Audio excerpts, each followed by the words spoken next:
got off to a slow start and came back to have a winning season. The comeback actually started when Tommy Malone made his first start in Game 4 of the season in Chicago. He pitched a wonderful ball game, shutting down the White Sox, and the Twins went from there to put together a winning season. That'll be Tommy Malone's challenge here tonight to try to get the Twins in the win column for the first time. He'll make the start in the season's 5th game, in the middle game of 3 here in Kansas City. And we welcome you to Kauffman Stadium. Dick and Bert with you. And yeah, the Twins are off to another poor start. 0-4 so far on the season. But in some respects, they've got the right guy on the mound tonight. Yeah, they really do. We already showed what Tommy Malone did last year to get the Twins going. And that's what you need out of a starting pitcher. Somebody to go deep into the ball game, especially against the club he's had some success against. Last year, 5 starts against the Kansas City Royals. His last 3 outstanding. An earned run average or under 2. What makes Tommy Malone so good? Great at adding and subtracting, working all 4 corners of the plate. Hopefully he can do that exactly like he did last year here tonight. You see the Toyota key stat with his success against the Kansas City Royals that he hopes to continue here tonight in Game 2 with the Royals.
And Sal Perez with an awfully big triple of all things to help the Royals come from behind and beat the Twins last night, handing the Twins their 4th straight loss. Marty Geller, Bert Blyleven, and Dick Bramer here in Kansas City. It's a cool night, but it was 31 degrees in Detroit. It was 32 degrees in Chicago, and they played this afternoon. We'll take this. Paul Molitor hoping that tonight is the night that the Twins can get their first win, and he will send out this Menard's batting order. Brian Dozier, Danny Santana, Joe Mauer, Trevor Plouffe, Oswaldo Arcia making his first start. Young Hope Hart, Eduardo Escobar, Eddie Rosario, Kurt Suzuki notable. Byron Buxton and Miguel Sano not in the starting lineup. And on the mound here tonight for the Kansas City Royals, making his Royals debut after signing as a free agent, a 5-year contract worth about $70 million, is Ian Kennedy. Twins have seen him last back on May 20th of 2014 when he pitched for the San Diego Padres. Twins lost that ball game 5-3. Oakland for defense for the Kansas City Royals. Alex Gordon is out in left. Lorenzo Cain in center. Different right fielder tonight. Paulo Orlando was with the Royals last year. Mustakas, Escobar, Infante, Hosmer, the infielders. And Perez, of course, back behind the plate. He took a fastball in the inside of his left wrist late in the ballgame, in the 9th inning of the ballgame last night. And looked, if it had been anybody else, they may have had to come out of the ball game, or certainly not played today. But Perez back in there again. Right, he wants to catch every inning of all 162. That's the type of catcher he is. Strike call to Brian Dozier. DJ Rayburn is calling balls and strikes. John Hirschbeck, Bill Welke, Vic Carapazza. 1 strike to Dozier. Strike 2. Inside corner, outside corner. Dozier goes for a little stroll. And that's the type of pitcher that Kennedy is. A control type pitcher, not overpowering. He has to hit his spots. He's got a slurve type curveball, little cut fastball, and a very good changeup. In the dirt, 1-2. Dozier had his best night at the plate last night. A couple of hits and a walk.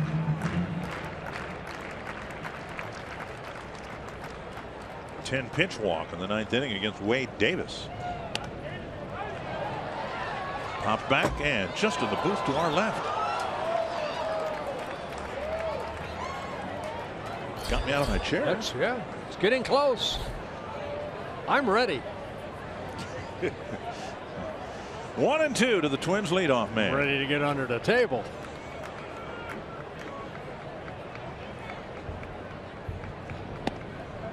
Change up low, and it's 2-2. Change up right there. Kennedy, this is his 10th season in the major leagues. He came up with the Yankees. Here's a Yankees #1 pick back in 2006. Played his college ball out of University of Southern California, USC. Check his swing, and just off the outside corner. It's 3-2.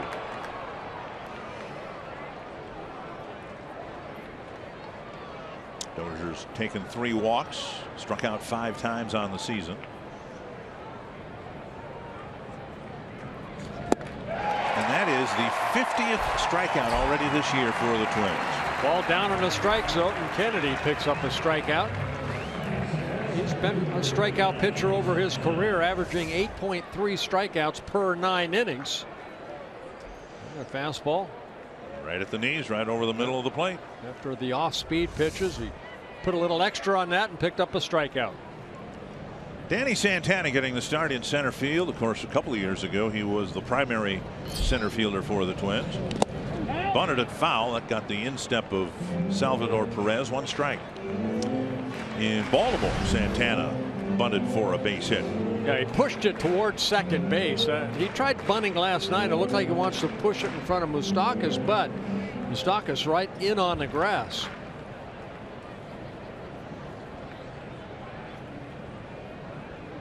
One strike. 1-1. The new outfield that we've talked about, Rosario, Buxton, and Sano. Only Rosario playing tonight. Those 3 players have already struck out 23 times.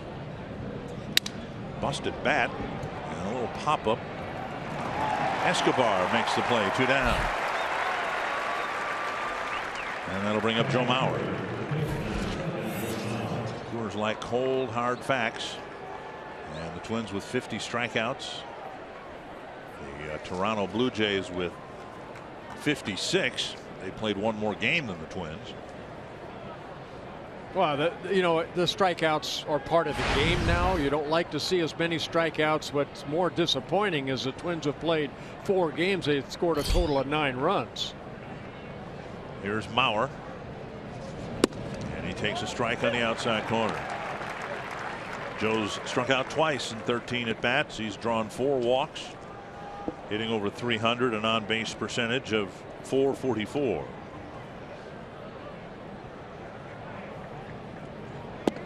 One and one.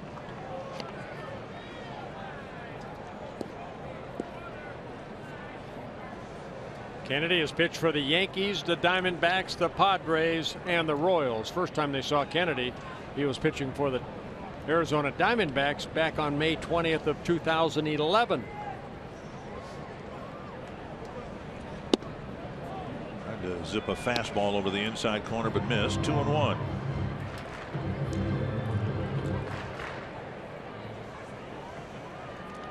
Mauer with a home run and 3 singles in the 4 games.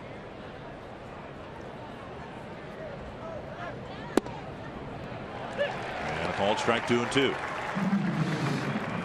Well, both starts, if you were listening to me, on May 20th, 2011, and again on May 20th of 2014. Wonder where he's going to be May 20th this year. Mauer flips it foul. Well, he's hoping to be in Chicago because the Royals are playing in Chicago. Trevor Plouffe hoping for a chance here in the first inning.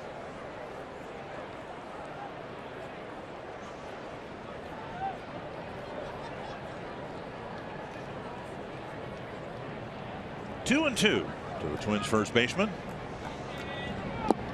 And Mauer strikes out. And Kennedy fans 2 Twins in a 1-2-3 first inning. Tommy Malone will take the mound for the Twins, hoping to have a 1-2-3 bottom of the inning.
Bernard's batting order for the Kansas City Royals. A little bit different lineup tonight. Escobar leading off. Moustakas, Kane, Hosmer, Morales, Gordon, Perez, Infante. Paulo Orlando making his 2016 debut. And they'll all be facing left-hander Tommy Malone. Yeah, Tommy Malone making his first start of the year. 28-year-old Tommy Malone. Very good numbers against a career against the Royals overall. We showed you last year 2-0, 3.3 ERA in 5 starts. 5 wins, 2 losses against the Royals in his career in 10 starts. Escobar chases, fouls a pitch to the screen, 1 strike.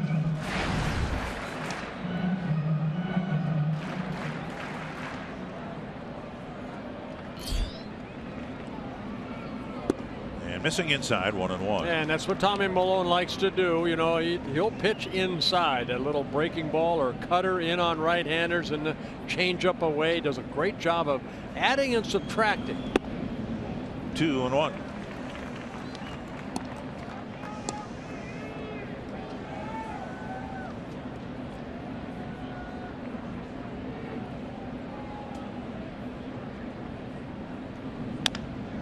a tap for foul, 2-2. Good changeup right there. Well, we talked about that game that Malone had in Chicago to get that Twins the first win, but really the next 3 starts he had in April, he struggled enough to where the Twins optioned him down to AAA for about a month. Then he came back and pitched very, very well the rest of the way. He was lights out in May for Rochester. Earned a call up. Escobar didn't walk much, doesn't strike out much. He doesn't have one of either yet. And now Malone's filled the count to start the ball game. Right back to Malone. And a flip to Mauer, 1 away.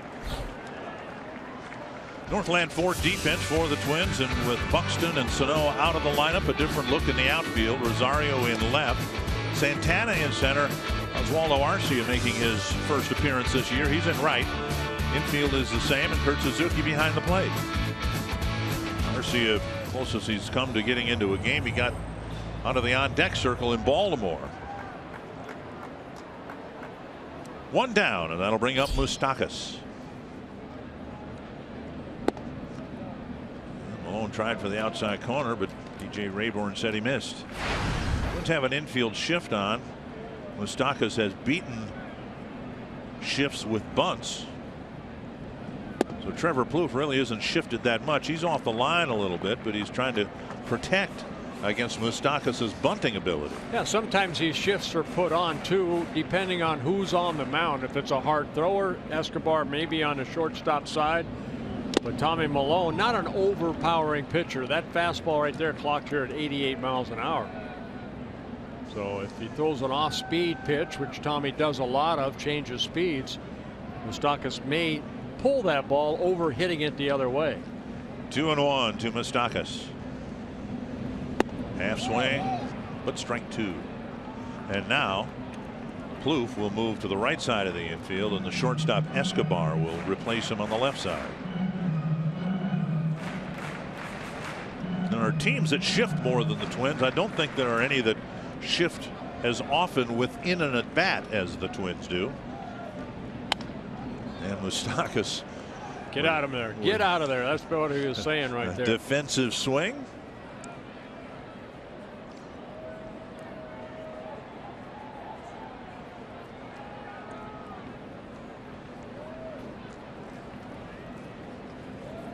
Two and 2.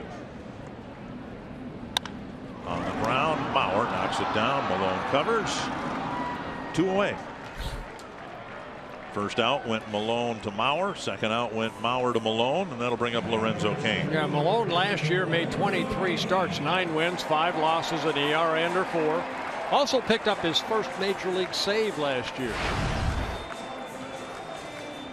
2 down, and that'll bring up Cain. Cain had a tough night at the plate last night, 0 for 4 with 4 strikeouts. He has 10 at bats on the season, and he has struck out 7 times. Yeah, Irvin Santana struck him out 3 times yesterday. Good nasty sliders down and away, and then that fastball, remember, on a 3-2 pitch, good fastball inside that Cain took. Malone has yet to throw a first pitch strike. Now 1-1.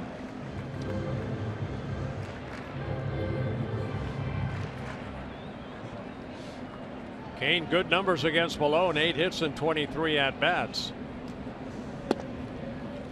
2-1, and Malone's strike percentage isn't very high right now.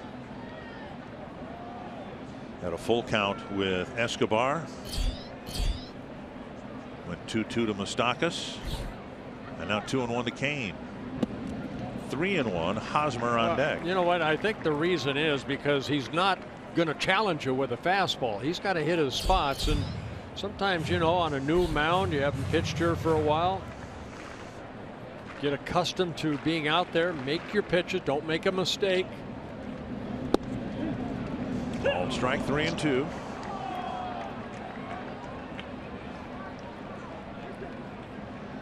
Don't be surprised if maybe pulls the string right here. Maybe a changeup. And that's what's called. Backhanded by Escobar. And a nice stretch by Mauer to complete a 1-2-3 first inning. Oswaldo Arcia will make his 2016 debut when we come back.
Ian Kennedy picked up a couple of strikeouts, getting Brian Dozier and Joe Mauer in the first inning.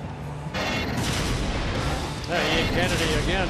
Both these pitchers here tonight have to hit their spots. They're not the 94, 95 mile-an-hour pitcher. Now he did right there after a bunch of breaking balls, little fastball by Dozier, and then a good breaking ball down and in to Joe Mauer that he swung through.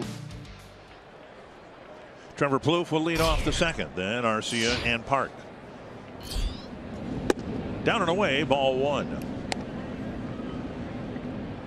Kennedy last year with the Padres had a losing record, but a very good earned run average. 9 wins, 15 losses, 174 strikeouts in 169 innings pitched. 1-1. Made 30 starts for the Padres last year and then became a free agent and signed a 5-year contract with the Royals. 2-1. Kennedy listed at 6 foot, about 200. Watch how he gets to that balance point. See the little turn that he has in his delivery. I was talking about, I talked to Kevin Jepson about that. He said he feels himself rushing, and just that little hip turn right there keeps you back over the rubber, the pitching rubber, to allow your arm to catch up to your body. Tapper to short, Plouffe retired, and that'll bring up Arcia.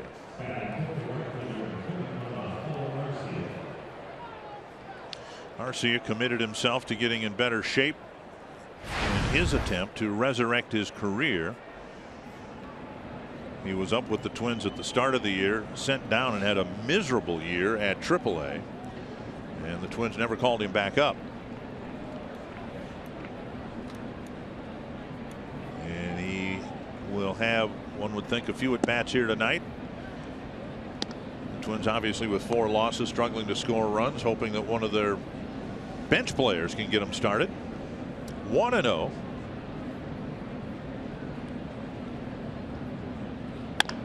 Tapper right side, and it hits the bag and skips to Hosmer for out number 2. And that'll bring us to Byung-Ho Park. Let's find Marty Gellner someplace. Park hit his first major league home run last night, and it was a bomb in the 8th inning. It bounced and landed in one of the fountains out in left center field, and a Kansas City fan picked it up out of the water and returned it to the Twins. And as a trade-off for that, Park gave the fan his batting gloves and an autographed baseball. He said he wanted to give him a bat as well, but being on the road, he said he only had a certain number of bats with him on this trip. And Park also told me through his translator that the baseball is going back to Minnesota with him. He's going to put it on display next to the ball from his first major league hit. So Dick and Bert, that's the start of a pretty nice collection for Byung-Ho Park. Well, let's hope there's a lot more, but yes, very nice. That the home run was measured at 433 feet. And remember, the wind was blowing in from left field in last night's game.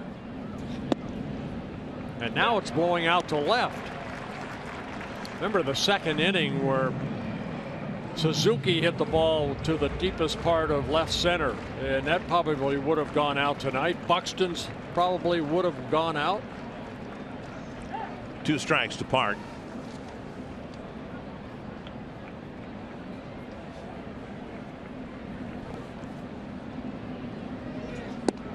Over the inside corner. Back-to-back 1, 2, 3 innings for Ian Kennedy.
Fox Sports North is presented by CenturyLink. Switch to CenturyLink Prism TV for an advanced TV experience. Learn more at cprismtv.com.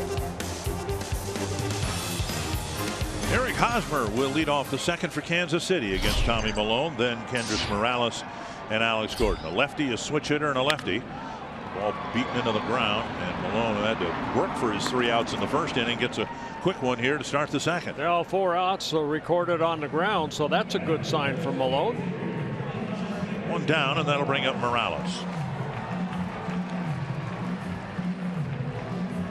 Just about everything that Kansas City has done over the last couple of years, maybe even 3 years, has turned to gold, and you have to give Dayton Moore and the administration here in Kansas City a lot of credit for it. A lot of people in baseball thought Morales was done. Eventually signed with the Twins in 2014, didn't do much. Twins traded him to Seattle, where he had kind of resurrected his career the first time. Didn't do anything for Seattle, and the Royals stepped out on a very narrow branch and surprised a lot of people in baseball when they signed him to a 2-year deal. And Morales last year drove in over 100 runs. Yeah, second time he has done that in his career. 106 runs batted in. He also had 108 when he was with the Angels back in his best year of 2009. Royals made a surprise run to the World Series a year before, and then decided to not bring Billy Butler back. Butler signing with the Oakland A's. They took a flyer on this guy, and boy, did he ever respond. Yeah, Morales, a switch hitter, is a right-handed hitter, a career .267 hitter, a .277 hitter as a left-handed hitter, but power from both sides of the plate. 2-2. 132 career home runs for Morales. And Malone gets a strikeout for out number 2. Good off-speed pitch right there. Twins fans joined the Heart of 29, a year-long campaign to help support the American Heart Association. Purchase a special Carews Corner ticket package Fridays in April and May and receive a Rod Carew Twins jersey. Fans can also join or pledge Rod's team at the Twin Cities Heart Walk. For more details, visit foxsportsnorth.com and click on upcoming events on the Hot Topics bar. Alex Gordon, the batter. Strike on the outside corner.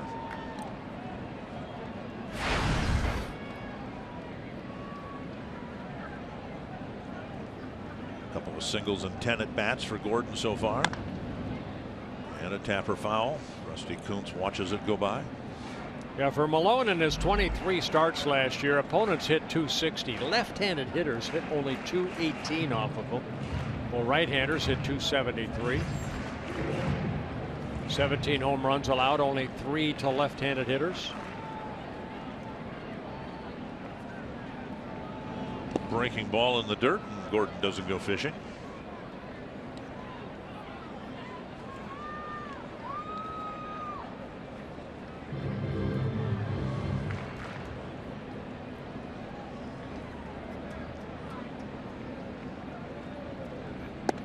Fastball away. But see, that's how you maybe that ball was off the plate, but he's showing DJ Rayburn, the plate umpire, home plate umpire, that when Suzuki sits away, the ball's there. Now he's going in. Fouled off the plate. And that's Malone's game. He has to hit both sides of the plate, and he has to throw also where the catcher is sitting, so that 17-inch plate hopefully becomes a 23-inch plate as the game goes on, because you're hitting your spots.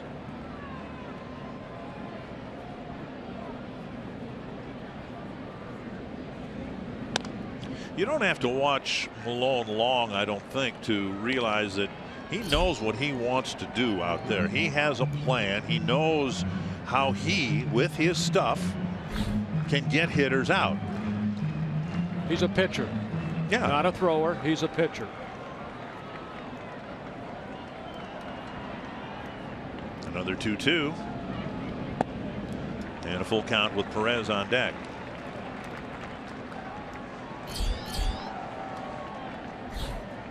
Neither team's had a base runner yet. Malone's had a couple of full counts to deal with, including the one now to Gordon. Called third strike. Got that little cutter inside, hit the glove. Couple of strikeouts for Malone, and he and Kennedy each have a pair of 1, 2, 3 innings.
Off to a good start this year. 6 hits and, as usual, 4 doubles. Yeah, a couple of years ago in 2014, he had 35 doubles. Last year, 31 doubles. Already with 4 doubles in the early going here this season. And Escobar will lead off the Twins third, then Eddie Rosario and Kurt Suzuki. Hasn't been a ball hit out of the infield yet. Twins have struck out 3 times, the Royals twice. This one hit high to left center field. Gordon over toward the gap, and he makes the catch, 1 away. That'll bring up Rosario. Yeah, when the Royals signed Kennedy, they were hoping that they would get the Kennedy when he was with the Arizona Diamondbacks, especially back in 2011 when he went 21-4 in 33 starts with an ERA at 2.88. He's had a couple injuries. Last year he had the hamstring injury, left leg. Actually, he had it coming out of spring training, and they kind of pushed him back to today. But other than that, he's really been pretty healthy. Rosario squares, takes inside, ball 1. Rosario was inserted into the game for defensive purposes late after the Twins took their 1-run lead on the Park home run. Rosario went into left. Ended up subbing for Miguel Sano in the batting order. And then Sano's turn came around with the tying run at second and 2 down. And Wade Davis struck Rosario out to end the game. Paul Molitor said today that he doesn't, obviously it didn't work out, but he does not second guess himself for making that decision. And we would expect to see that on a regular basis. Rosario swings and misses 1 and 2. Late in the ball game for defensive purposes if the Twins have the lead, taking Sano out of the ball game. 1 and 2 to Rosario. 7 strikeouts in 13 at bats in the young season. And a tapper foul. Last year in Rosario's rookie season, he struck out about once every 4 times. Yeah, 453 at bats last year, 118 times he struck out. But he hit 18 doubles, 15 triples, and drove in 50 runs with 13 home runs. And a foul back. In discussing Rosario yesterday, Paul Molitor said, you know, he's kind of a difficult guy to handle or coach, in that if you say, hey, you know, tighten up your strike zone, he has a bigger strike zone than anybody in the team. We've seen him hit home runs on pitches above the letters. 1 and 2. And a liner to left center field, a base hit. Rosario rounding first, digging for second, and he'll be in with a double. The Twins get the first base runner, and Rosario cracking a double. Well, I'm going to say almost half of the hits for the Twins this year have been doubles. That's 11 on the season. Rosario with his second double, jumping on that fastball that Kennedy wanted in a little bit more, but Rosario opened up quickly and hit it to left center. That'll bring up Suzuki. Suzuki with a double and a triple last night, pulling a double to left center field and then driving a triple into the right field corner.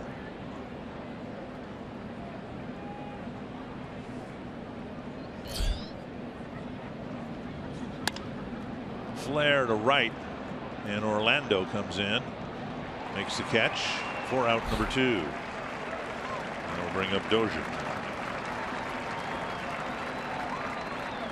The Twins flex plan gives you the flexibility to choose your games and your number of seats. Choose in advance or even the day of the game, so don't plan, flex plan. Go to twinsbaseball.com/flex or call 800-33-TWINS to learn more. Here's Brian Dozier in an RBI spot. Dozier hasn't driven in a run yet, and more alarmingly, he hasn't scored a run yet. Twins are counting on Dozier to score more than 100 runs again this year.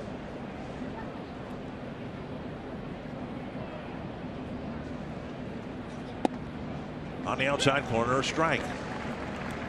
Dozier struck out to start the ball game, his 6th strikeout in 15 at bats.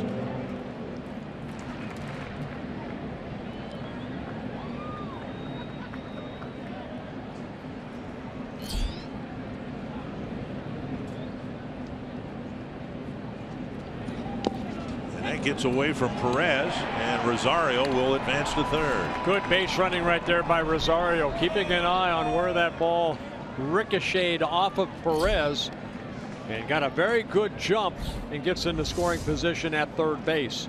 Much as breaking ball, Perez kind of ricocheted to his left. And see Rosario take off right there. Slides in safely. Be a wild pitch charged to Kennedy to allow Rosario to go to third. 1-2.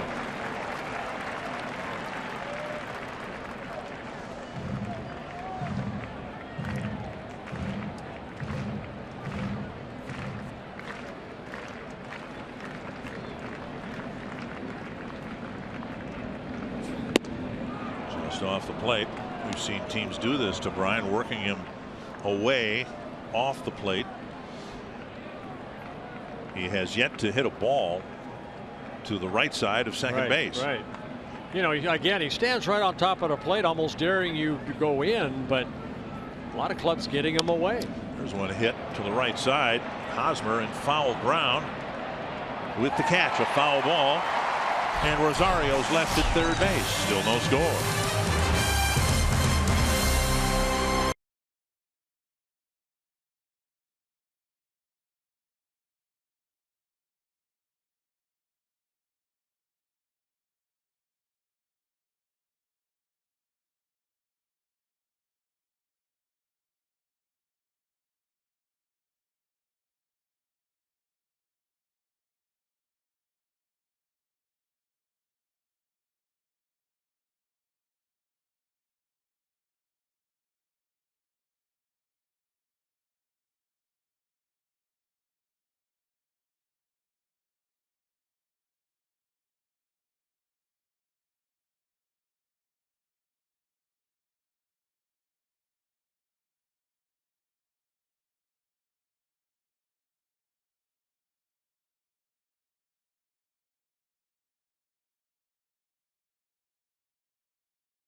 Baseball on Fox Sports North is presented by Northland Ford. Visit northlandford.com and your local Northland Ford dealer today. And by Grand Casino. The best stories start here. Beautiful spring night for baseball. And the Twins still looking for win number 1 on the season. Tommy Malone, 6 up, 6 down. He'll face the bottom third of the Kansas City lineup, Perez, Infante, and Orlando. Yeah, Malone, 32 pitches, 19 first strikes. Couple strikeouts. First pitch strike to Perez. 4 of 7 first pitch strikes for Malone.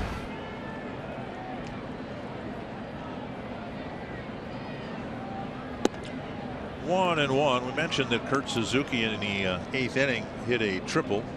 Then in the bottom of the inning, Salvador Perez hit a triple. And it was the first time starting catchers had each hit a triple in the same inning of a game since 1936. I don't know about you. That's not going to make me take my scorecard and frame and mat it, you know, put it above my headboard at home. But like the other ones you have. But that's a little bit of quirky baseball history there. Yeah, it really is. I mean, think about it. That's why you come to a ball game. You see things that didn't happen. What happened last night Last time it happened was 1936. Yeah. And I missed that game. I'm sorry. You were probably there, were you not? In spirit. Yeah. Chopped off the plate. Actually, it's some notable names did it back in 1936. Mo Berg and Chicago's Luke Sewell. Mo Berg was the only baseball player spy I ever heard of. Popped up left side. And Escobar waits and waits and waits, makes the catch, one away. Carsoup.com trivia question. Who was the last Twins left-handed pitcher to win 10 games in a season? I think I know this one. 10 plus games. 10 or more games, right.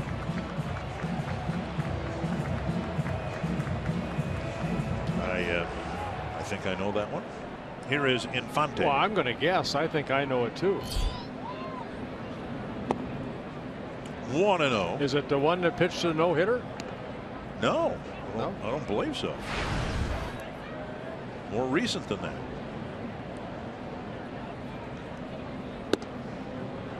And a strike, 1-1.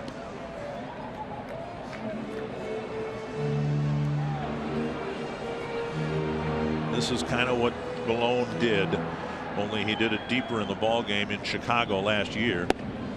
Twins were humiliated in Detroit. This does feel different than it did a year ago when the Twins lost their first 3. Twins have lost 4 games by a total of 6 runs here so far this season.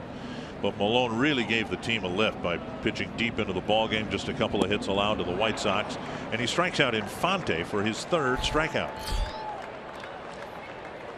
Well, after a good fastball for Malone, he changes speeds, and that breaking ball, great location. The veteran Infante swings through it and strikes out.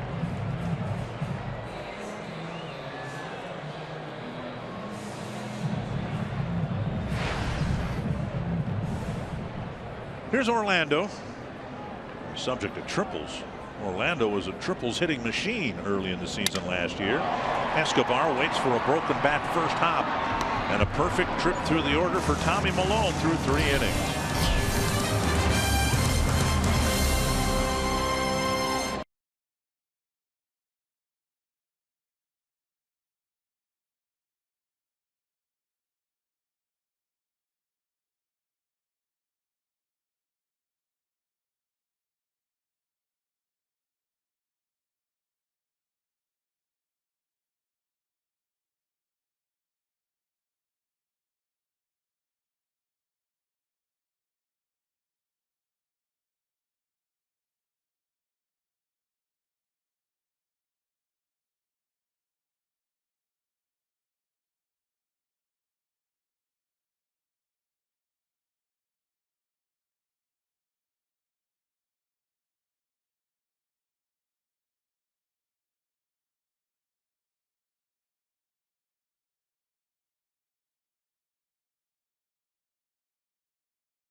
Fourth inning for the Twins. Then Bill Mauer and Trevor Plouffe. Well, only 1 hit in the ball game so far, and that was Rosario's double last inning. Royals trying something with Ian Kennedy that the Twins have tried with the likes of Kevin Correa, Mike Pelfrey, Ricky Nolasco, Jason Marquis, guys who pitched principally in the National League, and then bringing them over to have to pitch in a league that has a designated hitter. And Santana bunts it foul.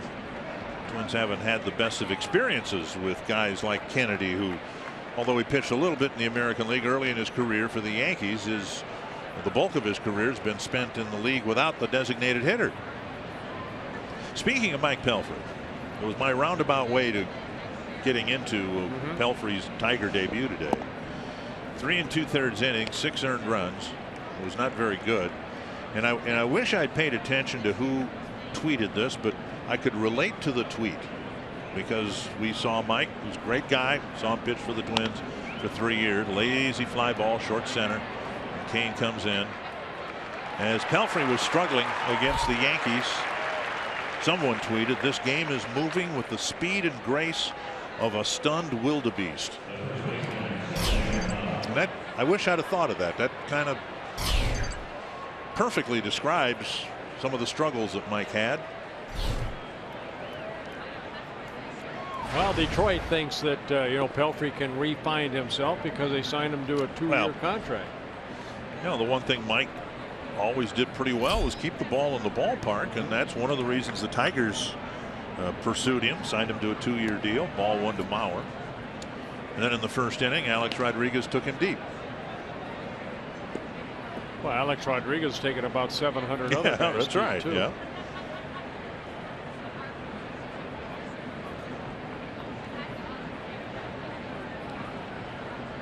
One and 0 to Mauer.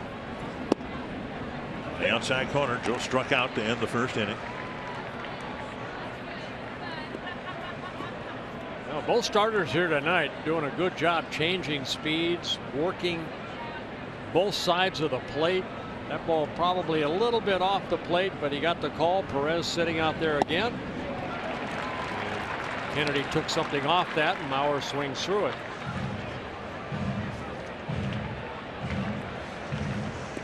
One and 2.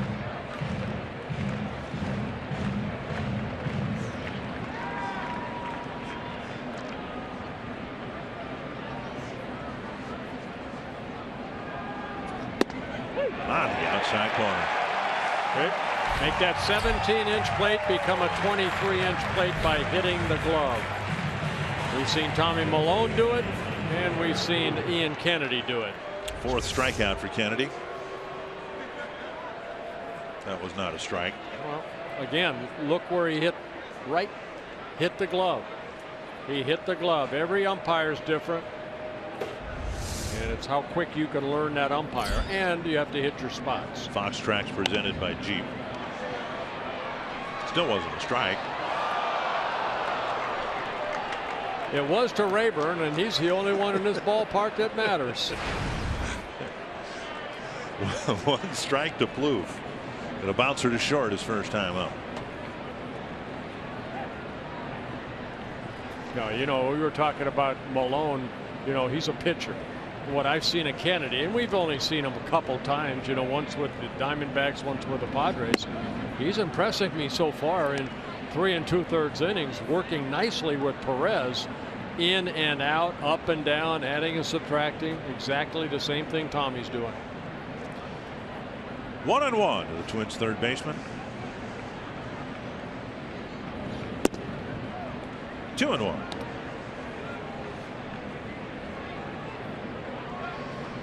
And sometimes it's easier said than done. Kennedy, when he first came up with the Yankees, they kind of gave up on him. He was rated high in their system, but he was traded. Fair ball down the line. Plouffe's going to hold up with a single, respecting Alex Gordon's arm. Now, with any other left fielder or with a faster runner, that's a double. But in this combination,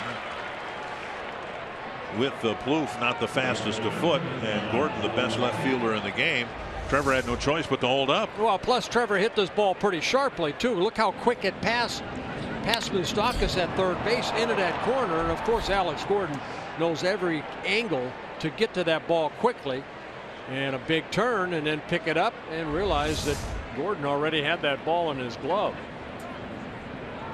We'll bring up Arcia. Hit a bouncer off the first base bag to Hosmer for a quick out in the second inning. That drifts outside, ball 1.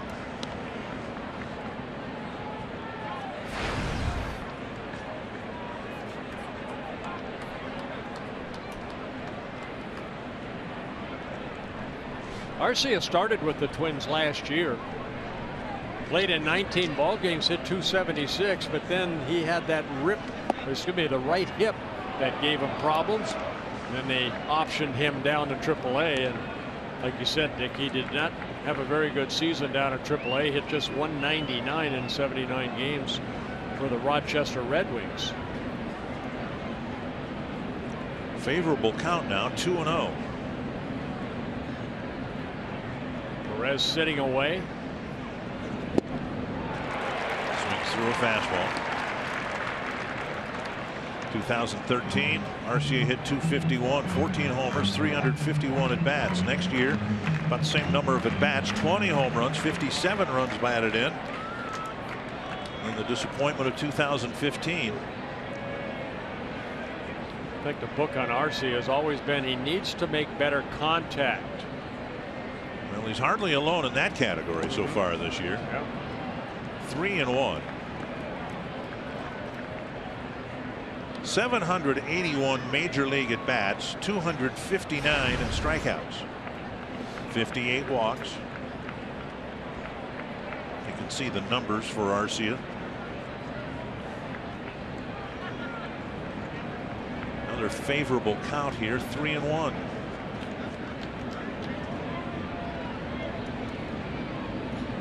A deep drive to right, but it's foul. Well, there's some of the strength that Arcia has. We saw the power in evidence, and even power to the opposite field. Right. Now the wind, since we finally have one airborne hit toward the foul pole, 180 degrees different than the wind last night when it was blowing from the left field foul pole to the right field foul pole. Now the wind is from the right field pole to the left field pole. That's why I said in the second inning, remember Park hit one straightaway center that Kane caught, and then Suzuki hit the double, and then Buxton's ball came right back on playing field after it looked like it was going to be a home run. Full count to Arcia with 2 down. Plouffe will take off, and Arcia strikes out. 5th strikeout for the Twins. They got a couple of hits, the only hits of the game, but both pitchers pitching a shutout so far.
Duel so far. Well, 9 up, 9 down for Tommy Malone. 3 perfect innings. He's thrown 43 pitches.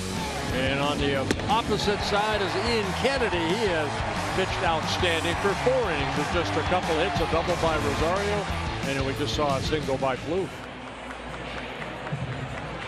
Now the top of the Kansas City batting order: Escobar, Moustakas, and Kane facing Malone on the floor.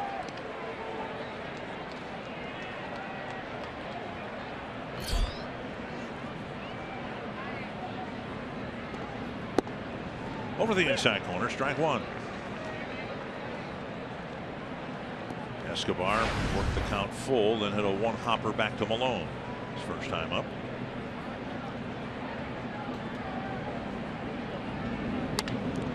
Tapper, Bluth has to hurry. Double clutches, but fires over to first to get Escobar by a half step. Yeah, Trevor playing in on the grass anyway. Take the bunt away from Escobar, so got kind of a swinging bunt that got past Malone.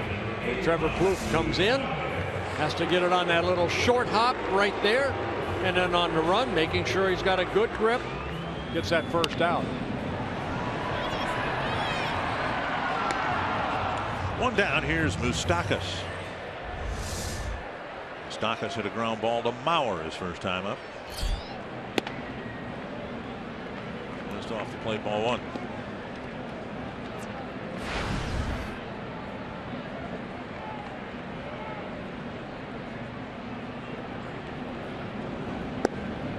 There's a strike, 1-1.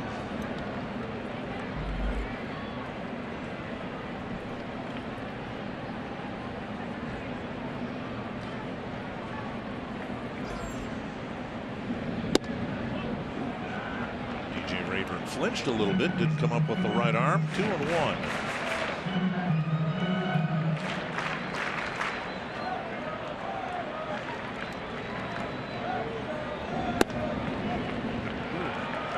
Third, 3-ball count for Malone. Well, you see what Malone did right there. He repeated back inside again and just missed the inner part of the plate.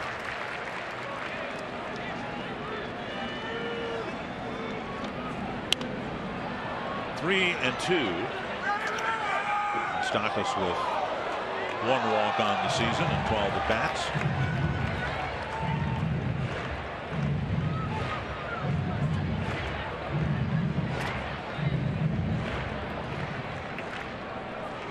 .50 pitches for Tommy Malone, 31 strikes. Deep to right. But foul.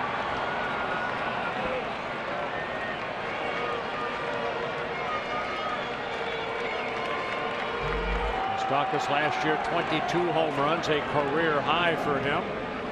This is his 6th season with the Kansas City Royals. Hit hard to right. Arcia's back. Gone. A home run.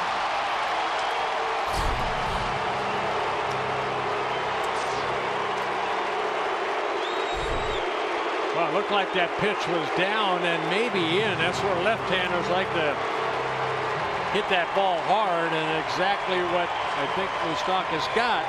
And he hit a line drive home run just over the right field fence.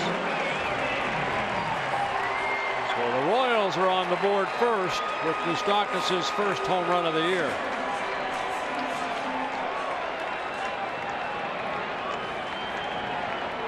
And that'll bring up Kane.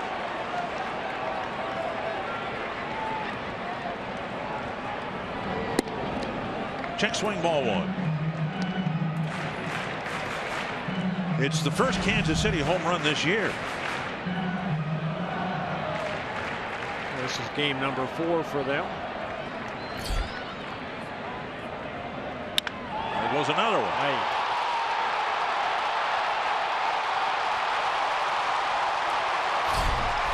They had 103 at bats without a home run, and now in back-to-back at bats, they've got 2.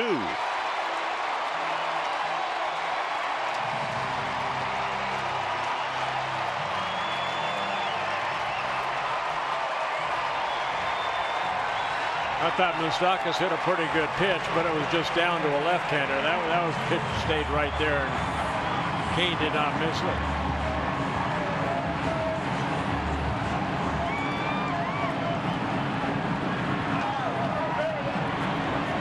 Kane last year hit 16 home runs, a career high. Hosmer takes a strike.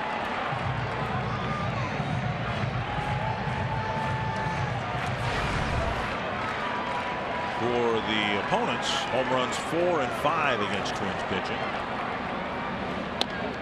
Chopped foul, 2 strikes.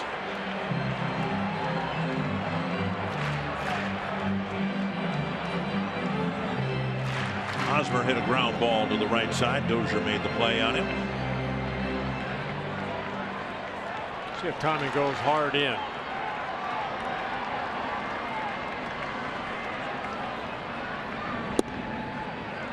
Missed inside. Go back in there again. Some of these Royal players, they have a tendency to lean out over the plate.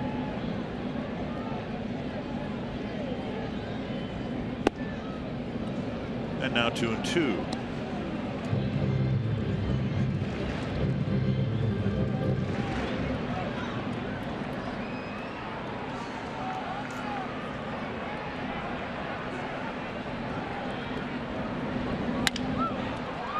Hits the mound. Dozier quickly to first, makes the play for out number 2. Yeah, nice play by Brian Dozier. He kind of circled that ball. Let's take a look at the home runs and where they were. Mike Moustakas with 1 out. Yep, ball down. Lefties like that down there where they have that little uppercut swing. But this is just kind of belt high, middle in, and back-to-back home runs.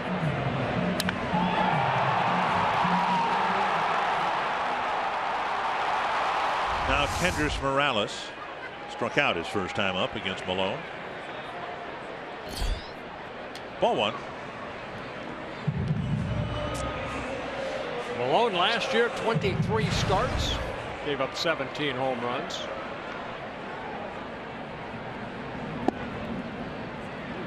And now 2-0.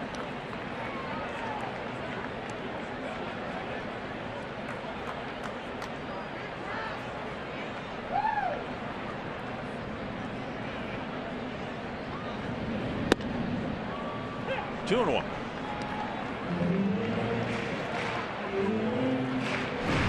Tommy making his 107th major league start. He has 41 wins, 28 losses. Good win-loss record. ERA under 4. Ooh, not missing by much, I'm telling you. Even the pitches to Moustakas before the home run were very, very close. 3-1. Alex Gordon on deck.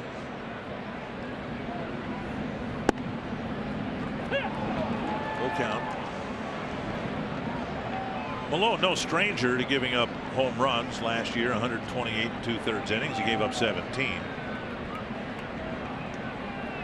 Back-to-back Royal home runs here.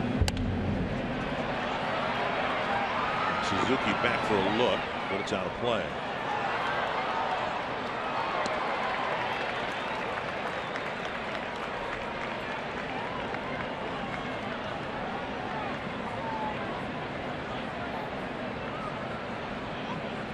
Be the 66th pitch for Malone. He's given up just 2 hits, both this inning, both going over the fence. Yeah, 23rd pitch of the inning. And Suzuki hangs on to a foul tip. Now Morales thinks that the foul tip hit the dirt. And the first base umpire, John Hirschbeck, confirming that the ball never hit the dirt. So it is a strikeout to end the inning, but the Royals take the lead on a pair of solo home runs.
Young Ho Park taking another fastball for strike one.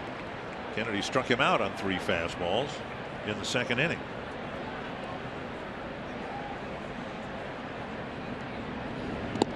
In the dirt, a breaking pitch, and it's 1-1. Yeah, Kennedy 57 pitches, 37 have been strikes.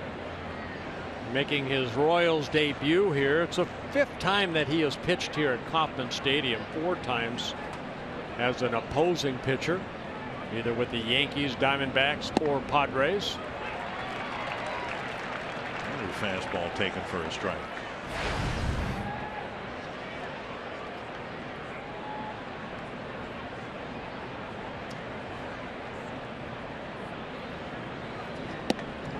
Just off the corner on a check swing. It's 2-2. The home run last night came on a breaking ball. It stands to reason the Royals will come after Park with fastballs, or at least that's the way they've approached the first 2 at bats. And that's on the outside corner. Another called 3rd strike. And strikeout number 6 for Ian Kennedy. Let's go to Marnie Kellner. Guys, I spoke to Paul Molitor before the game about keeping an even keel after a frustrating start to the season. He said there's an outward demeanor that we have to show right now, and to show any kind of discouragement would be inappropriate 4 games into the season. He said we just need a hit to land on the chalk instead of just going foul. We need to put a runner in motion and get first to third out of it. He said there are all kinds of different things that can be momentum shifters, and he said we need some of those right here. Dick and Burton. Escobar takes ball 1. Yeah, I remember that's what was nice last year after the Twins got manhandled in Detroit. They went to Chicago. Tommy Malone pitched that ball game. He put zeros on the board. The Twins scored him some runs early, and he held on to it. Now after that, though, the Twins lost the last 2 games in Chicago and the first game at home to Kansas City. Yeah. You find out who has the fire, you know, right off the get-go. You don't give up on yourself, your ability, and you keep battling. 2-1. But it usually comes down to a pitcher going out and putting zeros on the board like Malone did, and hopefully some early run support.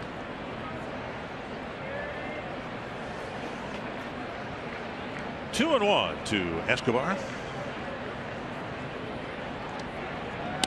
That's to the left field corner, and foul by about 3 feet. Now the Twins actually had a ball hit the chalk line last night, but that's the type of ball that Paul Molitor is talking about, a slicing line drive, and when things are going bad, they're foul by a couple of feet, and sometimes you can get a break and they'll be fair by a few inches, and that can open up an inning. Yeah, the game of baseball has so many ups and downs. It's like, I'm going to say a roller coaster, and you're going to say, well, it's more like a tilt-a-whirl or the octopus. Right, and you know, when you're going down, you want to find a way to get back up very quickly. But don't ever give up. And we as fans of the Twins want them to win every game. Hasn't happened yet. No. Checked his swing, and it's 3-2. Well, the Twins got off to a 1-6 start last year and then finished April 10-12. So the recovery was rather immediate after the 6th loss. And then they had a 20-7 May.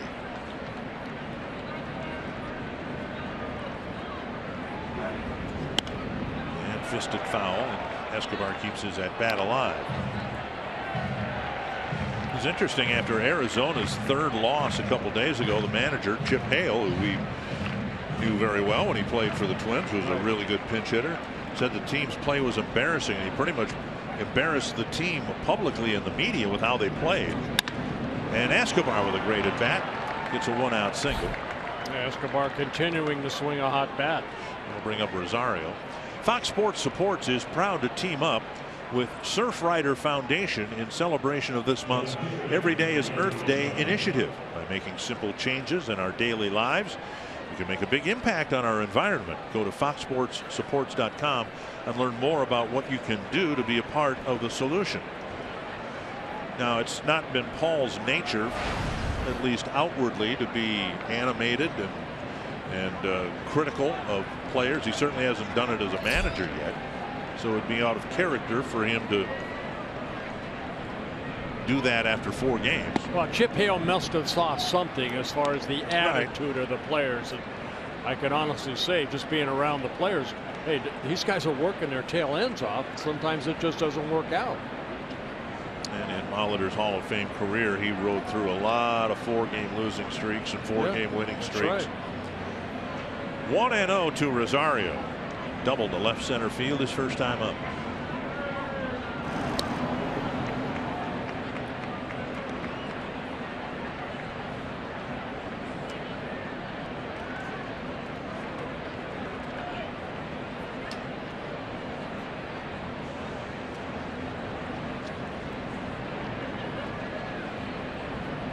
With 3 hits. You know, we over the years have always talked about, and we always bring you, the viewer, the statistics to back it up, the importance of scoring 4 or more runs in a game. Now you look at the 4 games the Twins have played, and they're averaging just over 2 runs a game, and that's why they've got 4 losses. 4 or more runs, well, the 4 runs would have given them wins and forced extra innings or whatever, but you know, it's pretty clear where the issue is.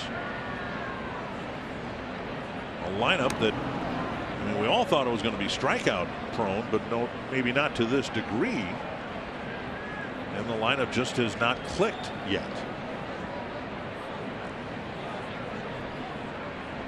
Home runs and runs are harder to come by now than they were 10 years ago, but you still got to score more than 2 a game. This is not 1968. 1-1.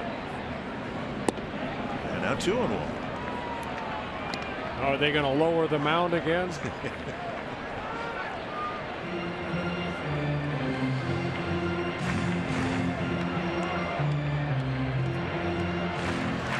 And I think it would be fair to credit Rosario for a big part of the Twins turnaround last year. Things got good in May when Rosario showed up.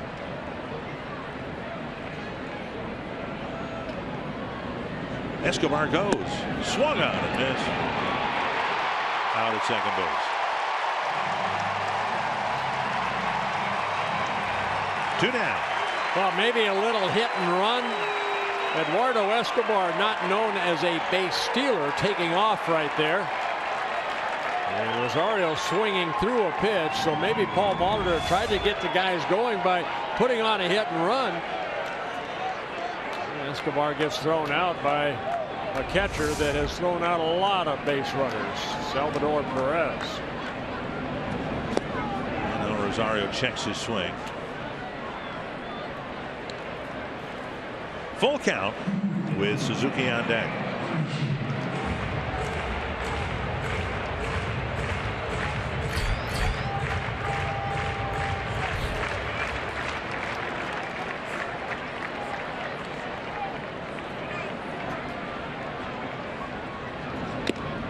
Apiece.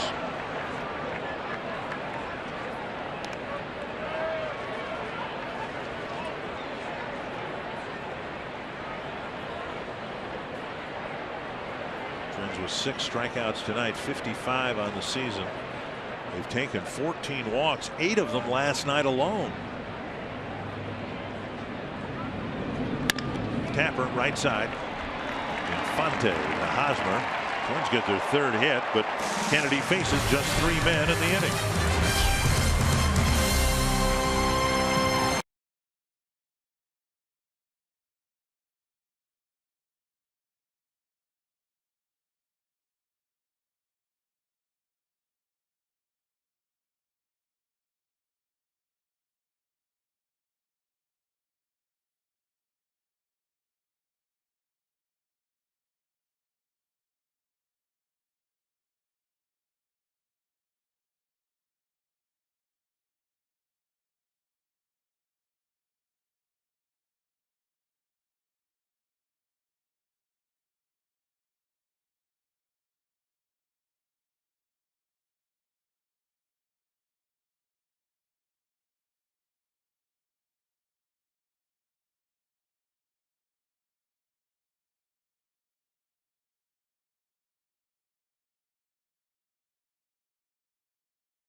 Pepsi fan of the game, a wrestling fan, I guess, or a former hockey goalie. Yes.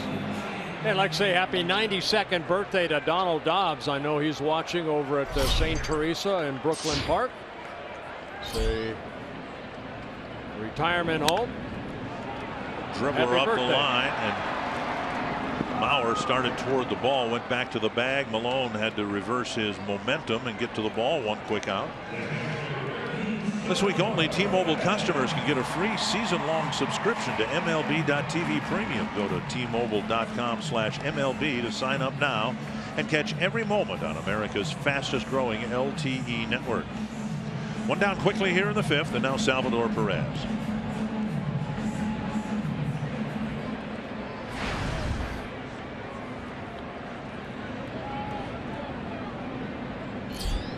The 2 Kansas City runs scoring on 2 home runs. They are the only 2 balls hit out of the infield against Tommy Malone here tonight.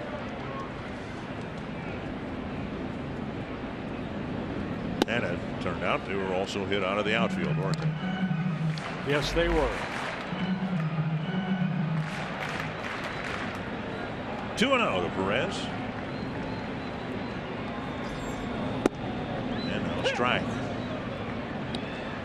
You know, Drew Butera, former Twin, is a backup here in Kansas City to Perez.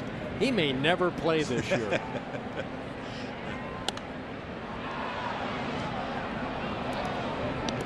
Perez does not want to come out of a ball game. He caught 142 games last year.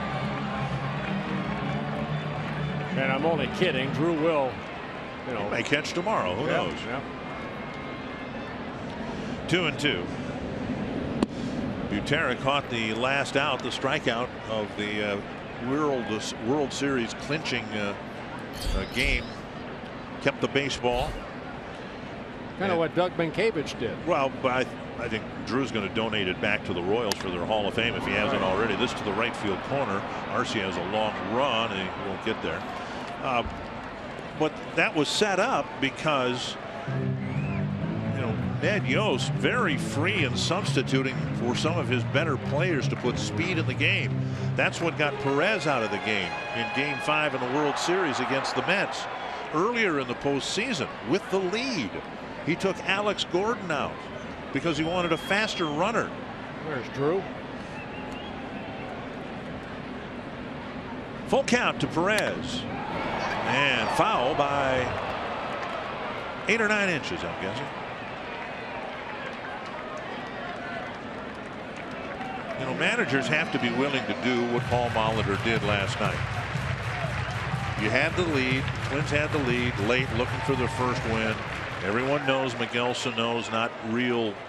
Right, so it's a new position. Right. So you want your best defense out there. Managers have been doing that for 120 years. Right. Inside, and Perez will take a walk. So first to walk for Malone to go with his 4 strikeouts. Soup.com trivia question. I believe the answer is Scott Diamond. And it is. Ding, ding, ding, ding, ding. I thought of Liriano. I thought of Eric Milton. Right. But it was Scott Diamond.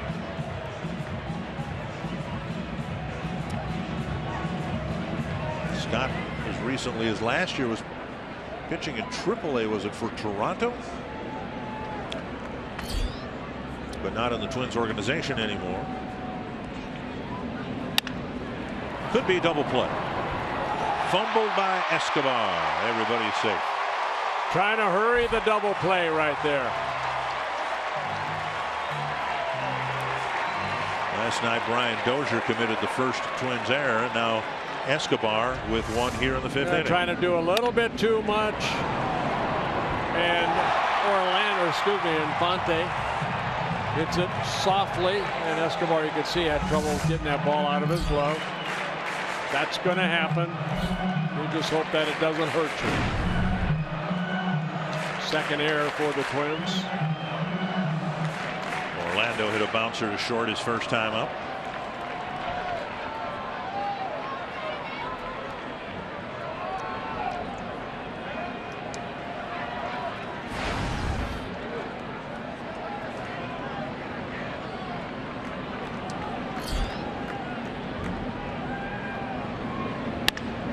base hit up the middle.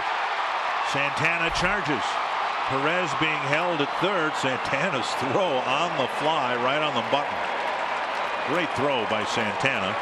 And of course, Perez doesn't run real well, but now the bottom of the order has filled the bases with one out. Orlando getting his first at bats here today. Ground ball to short in his first at bat right there. Jumped on that first pitch, lined it up the middle. Santana charged in, made a great throw home, and bases loaded, one out.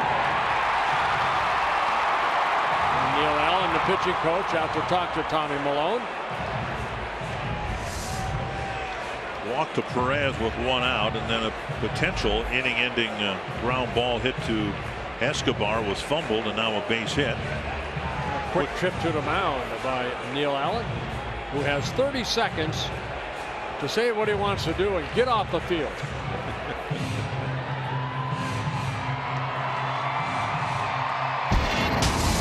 Gerard Dyson, a big part of the speed game that the Royals have featured the last couple of years. Starting a rehab assignment in Omaha. And the hope is that he will be back in a week or so. Here is Escobar. Royals already leading 2-0. And Malone's got a pitch out of a jam here. He hasn't had to pitch from the stretch at all until the Perez walk. 2 prior runs coming on home runs. There's a strike that covers the inside corner.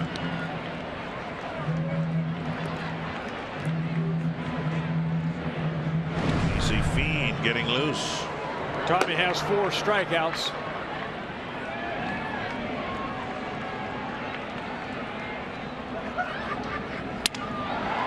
Escobar catches the line drive. He throws to first, and the ball rolls away from Mauer, hitting Orlando's leg.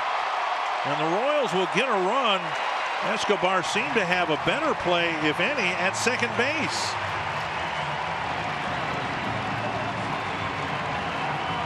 And a busted bat liner and potentially another double play.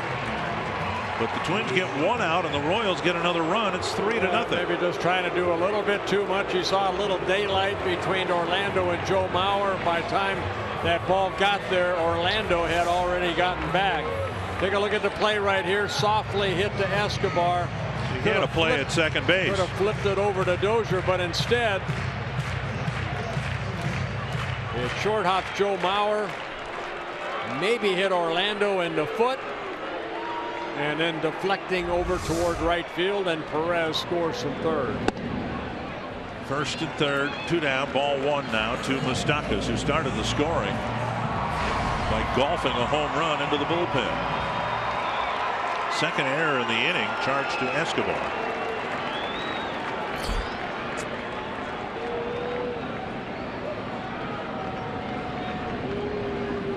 Popped up near the Twins dugout and out of play.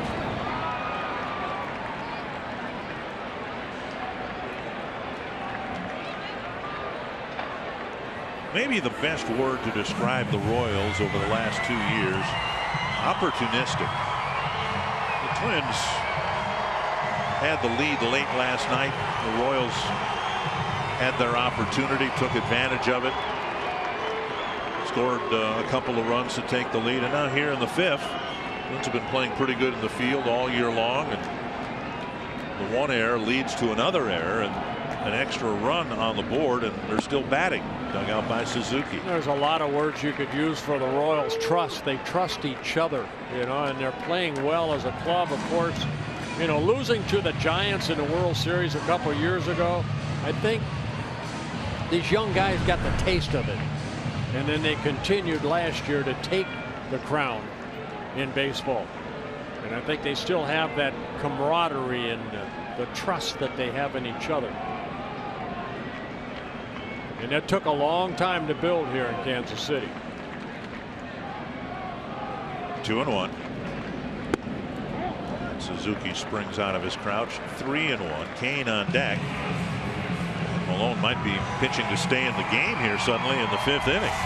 Well, breaking ball right here, stayed up. Not a bad pitch.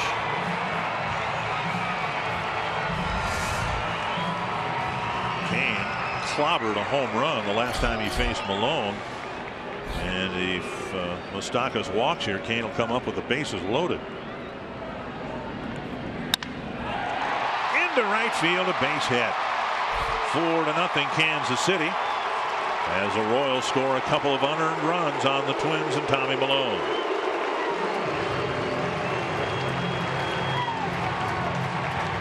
Now Moustakas picking up an RBI. That'll bring out Paul Molitor as Casey Fien is warming up. So Malone's evening is done.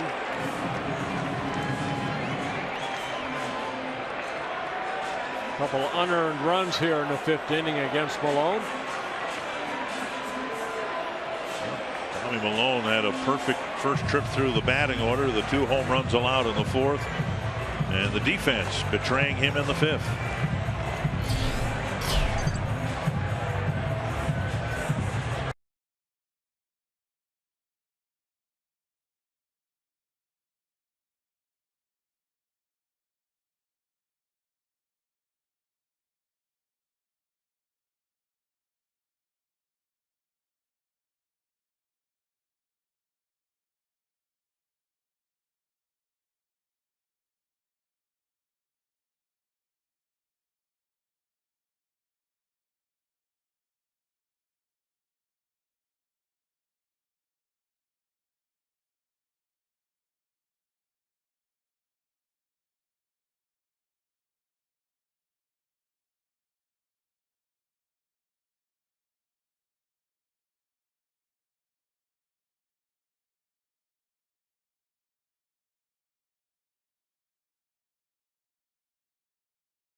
Infielders had a meeting. Trevor Plouffe patted Escobar on the back. Escobar, I'm sure, feeling terrible about the events that have transpired here in the 5th inning. 2 errors.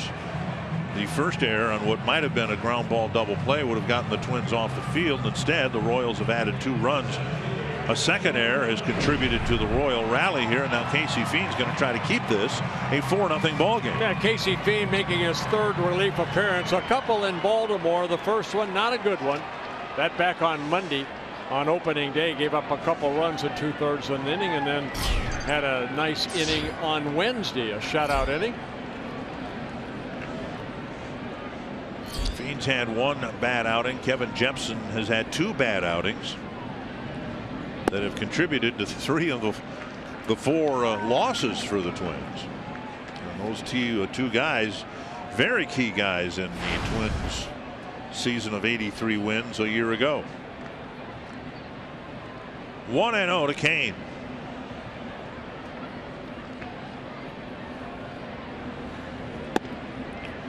Two and 0.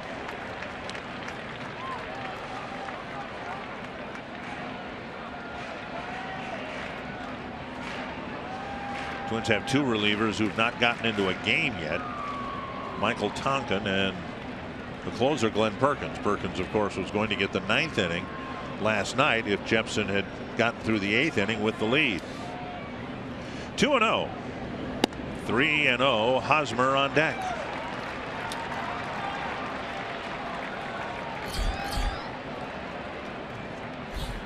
For Casey Fien, his 5th season with the Twins.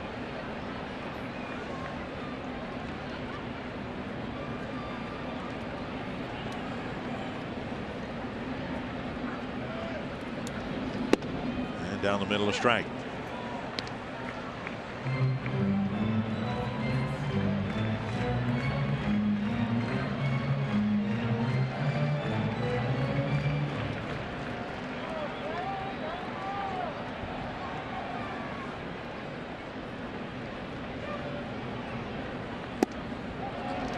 And a walk loads him up for Hosmer.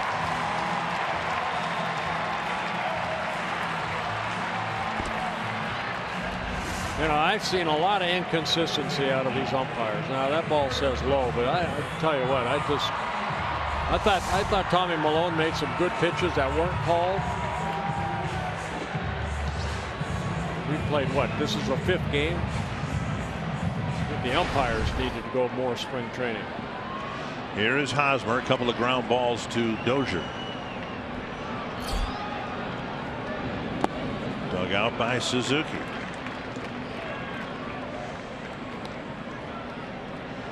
Asked Paul Molitor today about Kevin Jepsen and his 2 difficult outings, what the reason was, and basically he said it's been location, but also Kevin last year when he was really good had great command of a changeup, and he just hasn't had a good feel for the changeup. In Casey's case, that cutter just has not gotten him ahead, and there it is right there. Just hasn't been able to get ahead of hitters with that cutter. So you come out of spring training and you'd like to have everything locked in terms of your location and your mechanics. And even though this time of the year typically pitchers are ahead of hitters, if you don't have that location, the results can be pretty ugly. 1-1. Well, one thing you'll never not get from Casey Fien, and that's determination. He's a battler.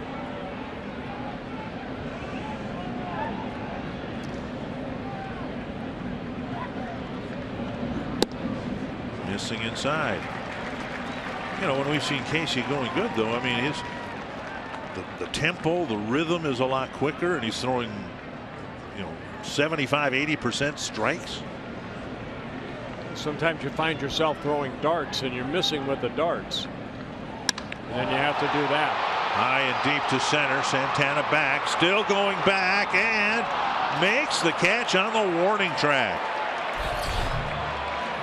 A stop and go pass pattern, but he got there to leave the bases full. He may have lost the ball momentarily in the lights. The twilight, yep. Twins down 4-0, and the Twins need to get something going in the 6th.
Fifth inning, make it a 4-0 lead. And Twin fans, don't forget, at Twin home games, you bring your Circle Me signs, you might find yourself in the Minnesota Lottery Winner Circle, where you could win $100 worth of lottery scratch-off tickets, courtesy of the Minnesota Lottery.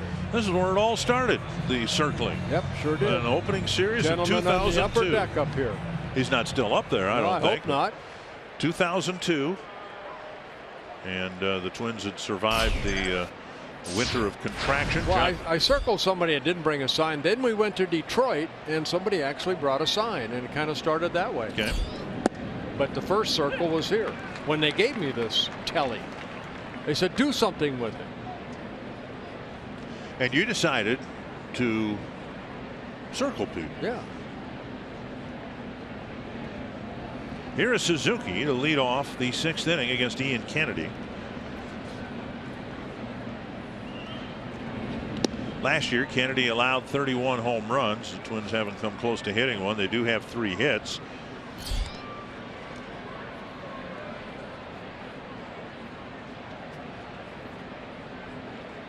As Tom Hanneman mentioned before the first pitch, back in 2011, Kennedy won 21 ball games, lost just 4. A liner. Infante plays it side saddle and throws him out. 1 down. MLB.TV Premium, the #1 live streaming sports service, delivers everything you've come to expect and more. Watch every out-of-market game live in HD on over 400 supported devices. It includes a free subscription to At-Bat Premium, the #1 app for live baseball. Blackout and other restrictions apply. Visit MLB.TV for details. Brian Dozier 0 for 2, a strikeout in the first and a foul out in the third.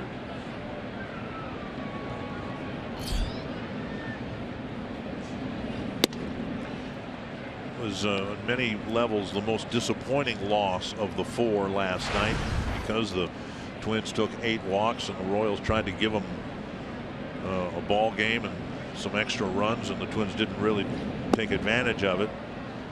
So that was the discouraging part. The encouraging part was what Dozier did at the plate. And when the Twins start playing good baseball again, it's going to be because Dozier's being a productive. Trevor Plouffe is being productive, and of course the Twins knew going into the season they'd be counting heavily on Miguel Sano and Byron Buxton too. 3-0.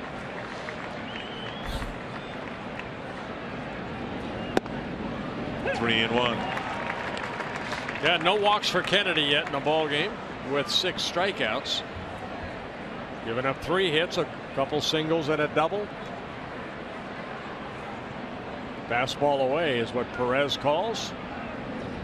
And there's ball 4. So the first walk by Kennedy.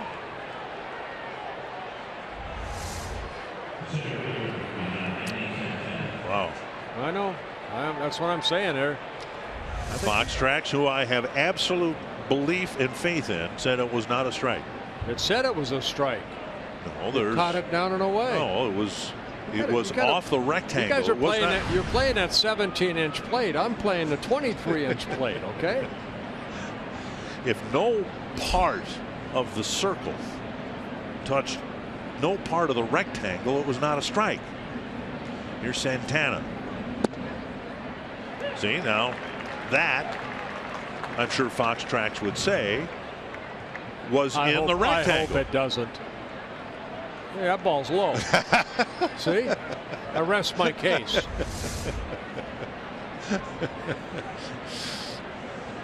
One strike to Santana.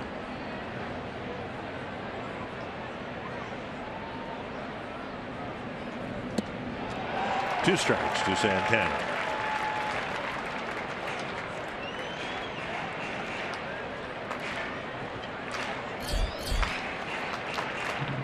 Mauer on deck. Twins have a 2-run inning, and the other runs they've scored have come one at a time, and they find themselves down by 4.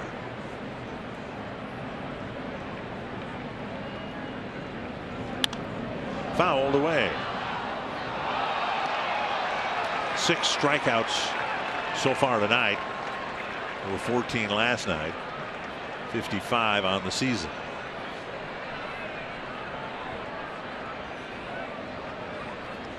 Twins are the only American League team without a win. And a National League going in today's play, what the Braves and the Phillies have now won. And I don't think the Twins want to be in any category with the Braves and Phillies throughout this season. Both teams are rebuilding.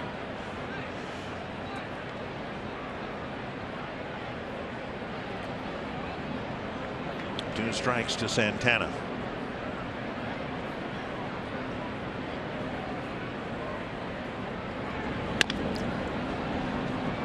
Foul ball.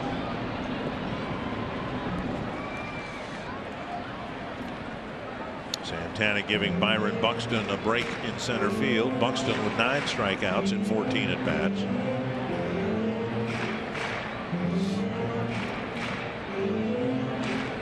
You know, Kennedy signed late. He signed on January 29th of this year. Contract worth $71 million, but he does have an opt-out of his contract after 2017.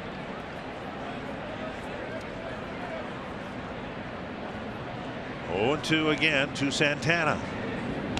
Got a piece of it. Which I quite don't understand. If you're making $16 million a year for the next 3 years, why would you opt out of it? If he wins 21 games again this year and wants to hit the market. I mean, just look where the graph line has gone for the last 25 years for pitchers in Major League Baseball. Skyrocket in flight. Hey, do I see a tear trickling down your cheek there? No. I'm glad I pitched when I did. Fairly deep to center. Kane with the catch, and Dozier goes about halfway. Down by 4 runs. He's not going to risk anything. 2 away. That'll bring up Mauer. Theme nights are back in 2016. Theme night packages include a game ticket and item available exclusively with the theme night package. Among the returning favorites is Star Wars night with a Ploof Skywalker bobblehead. There's going to be a wrestling night featuring a Twins wrestling mask. And Caru's Corner with a red Carew jersey and more. See the full theme night lineup at twinsbaseball.com/theme nights.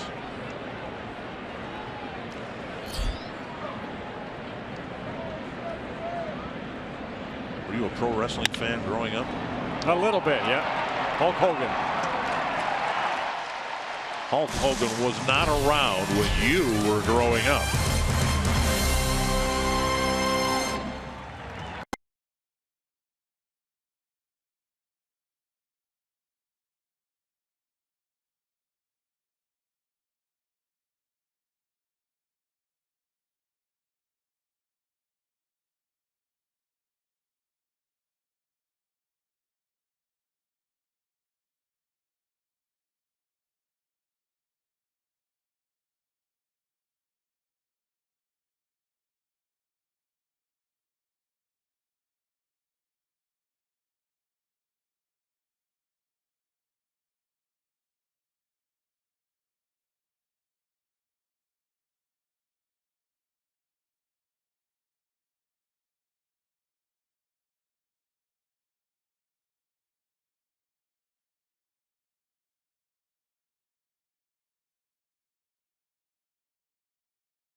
Twins off the field finally in the 5th, and he'll at least start the 6th. A couple of home runs for the Royals, a couple of unearned runs in the next inning, and it's 4-0.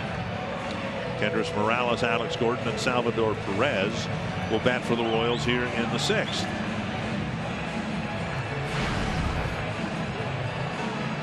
Morales with a couple of strikeouts.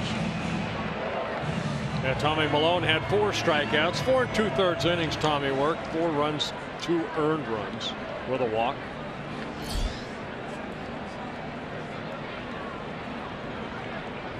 Morales off to a slow start. 1 for 12 with 4 strikeouts.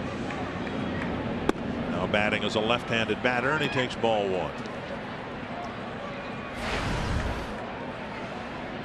Productive from both sides of the plate.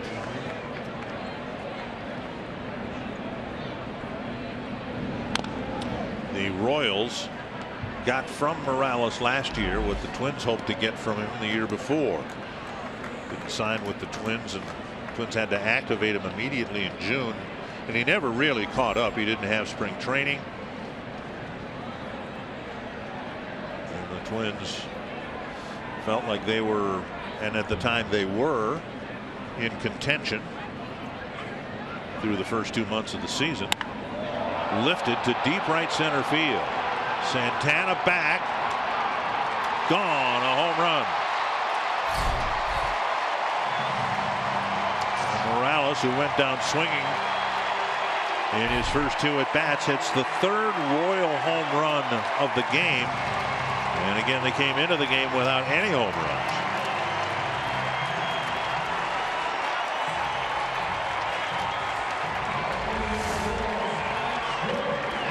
Take a look at the pitch. It's a breaking ball down. It's almost where Moustakas, like where he hit his line drive home run. This was a deep, long home run by Morales.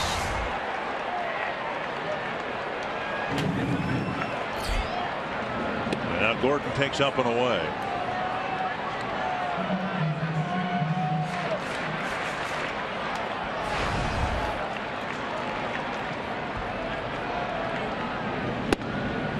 Strike call, 1-1.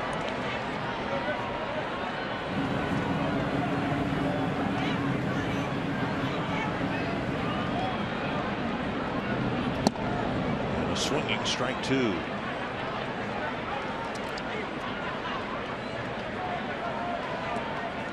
Talked about the Twins season last year and how they finished with 83 wins, a couple of games above the 500 mark.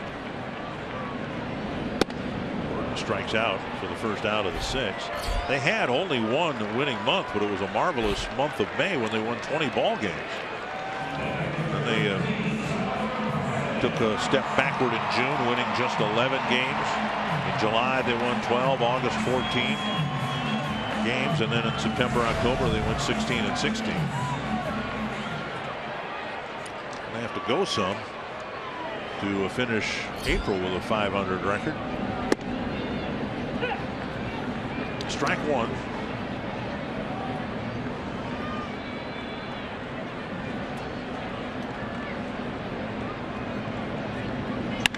Hit hard to center, and Santana cuts it off. Can't make the play. And Perez, who got a triple last night, will hold up with a double here. He hit the ball very hard, and Santana looked like he was going to angle across and make the catch. He might have lost the flight of that ball too.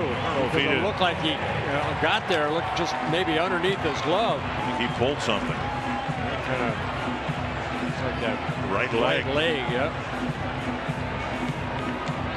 Something is not right with Danny Santana. You know, sometimes you run after a ball like that, and then when it gets by you, you have to stop very quickly and then turn around and try to retrieve the ball. Santana, look at his speed right here. Yep, just got underneath his glove, and I think right there you can see him. The reach out, ouch. So he'll try to make the right turn.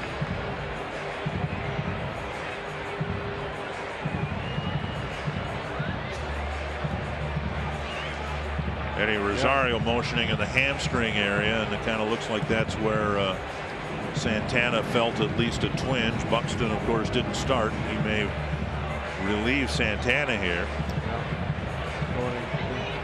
Get that checked out, get some ice on it as quick as possible. Hopefully it's just a cramp.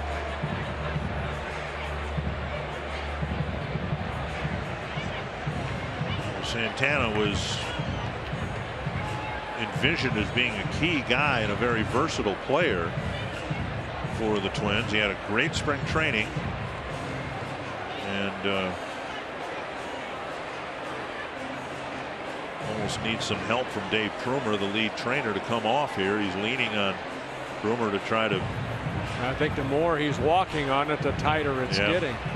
Sure seems that way. And I think you're right. I don't think it was the acceleration to try to make the catch. It was the deceleration trying to change directions and make the retrieve back by the wall. So Buxton will come in. Santana will come out. And as if the news isn't bad enough, the Royals have a 5-0 lead. And now Danny Santana is coming out of the game.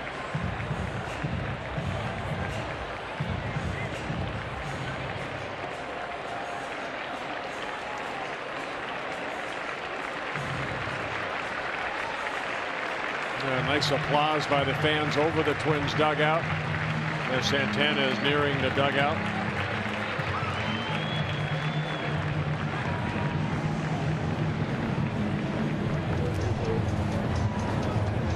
Santana will head through the dugout into the clubhouse, into the trainer's room.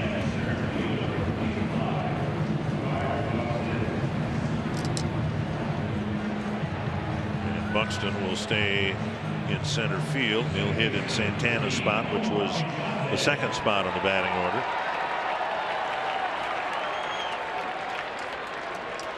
And as we have tried to do religiously over the years, as soon as we get some word on Santana's condition, we will pass that along to you. Here's Infante, and there is ball one. Casey Fien walked the first man he faced in the fifth, but got out of the inning with no damage done. Well, Hosmer hit a deep fly to center, then the home run. Gordon struck out. Perez scalded his double. And now 1-1 to Infante.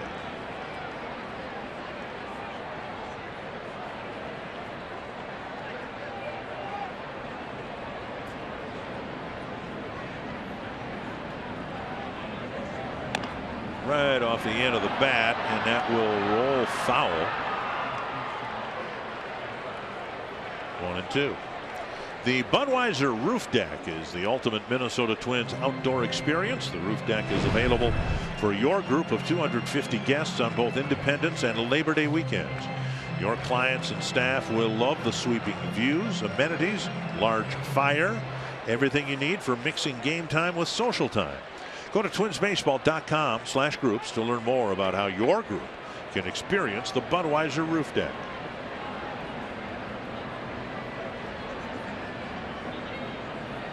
One and two with one out, and Perez at second base.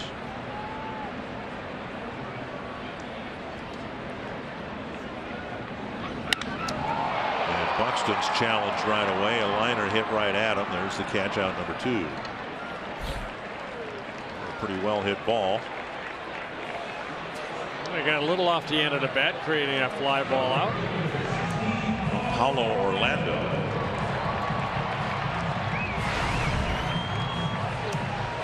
Orlando with a solid single in the middle of a messy inning for the Twins. The Twins committed a couple of errors and gave the Royals 2 unearned runs. Both errors charged to shortstop Eduardo Escobar.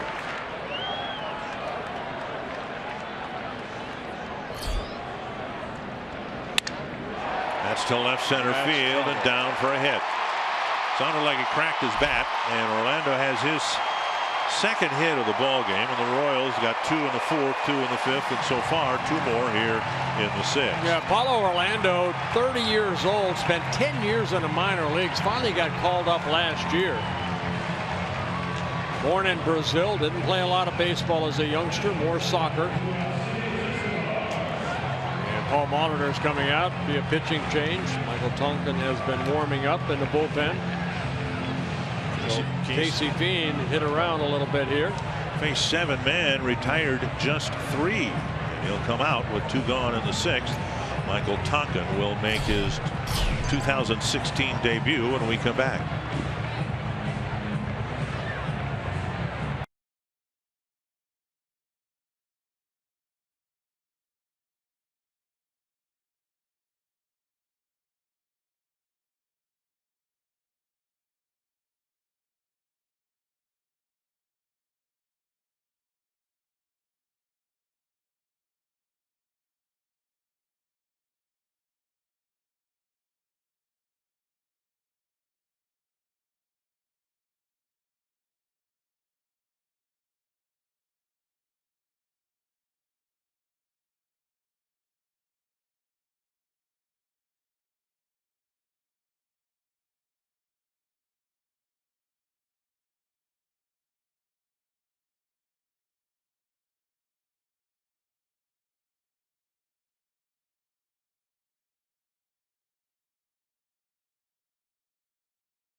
Royals are kind of opening up this ball game a little bit. 2 runs in the 4th, 2 in the 5th, and so far here 2 in the 6th. Casey Fien replaced by Michael Tonkin coming in, making his first appearance for the Twins this year.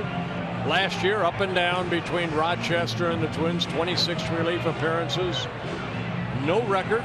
Does not have a win or a loss yet at the major league level, and 60 relief appearances. An ERA at 3.35. And he will face Alcides Escobar with 2 outs in the 6th.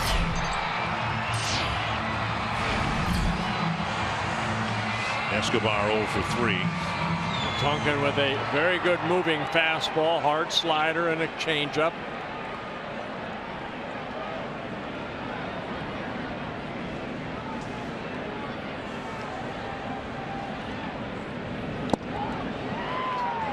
Miles per hour and a swing and a foul tip, 1 strike.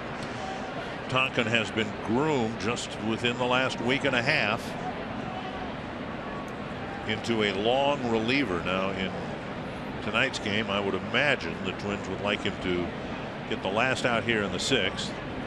Watch out. Up and in. Get the last out of the 6th.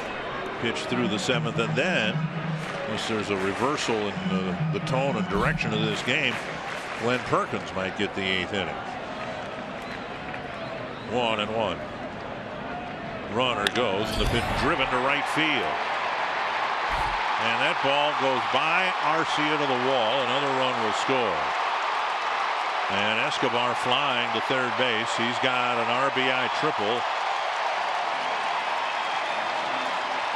Well, we saw it here the other night, and Sano coming in and in Baltimore trying to get a ball, and that ball got by him. And here Arcia, somehow you have to try to find to knock this ball down. You can see he dove for that ball, and it got by him.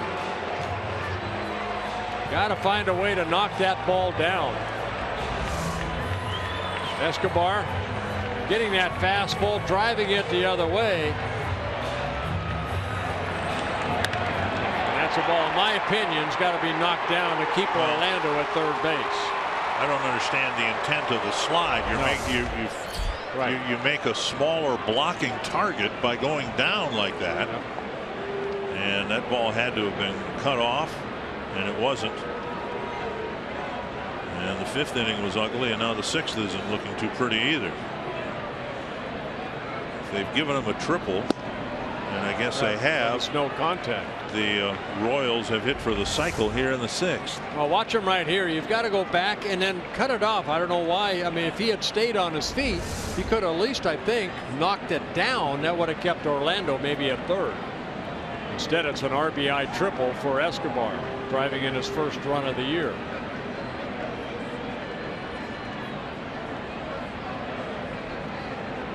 Royals with 7 runs so far in the middle innings. Moustakas has driven in 2 of them. Now a ground ball to Dozier. And finally the 6th comes to an end. But 3 more for the Royals, and they lead it 7-0.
And the Royals have taken control of this game in the middle inning. Well, you mentioned they had no home runs coming into this ball game, but back-to-back home runs by Moustakas and Kane in the 4th inning gave them a 2-0 lead.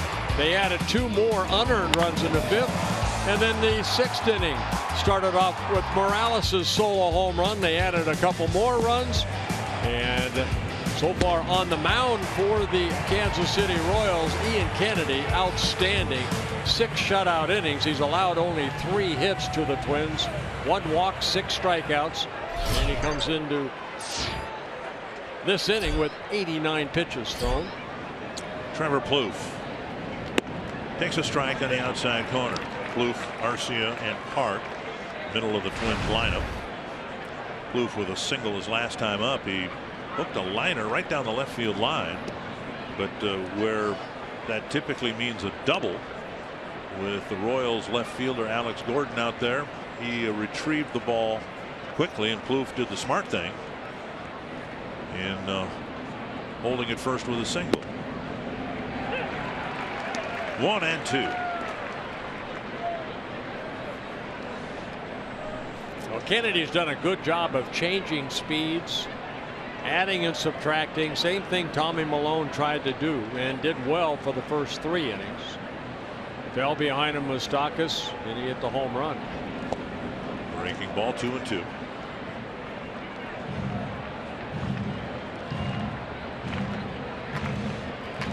Ian Kennedy in his career 75 wins, 67 losses in 204 starts.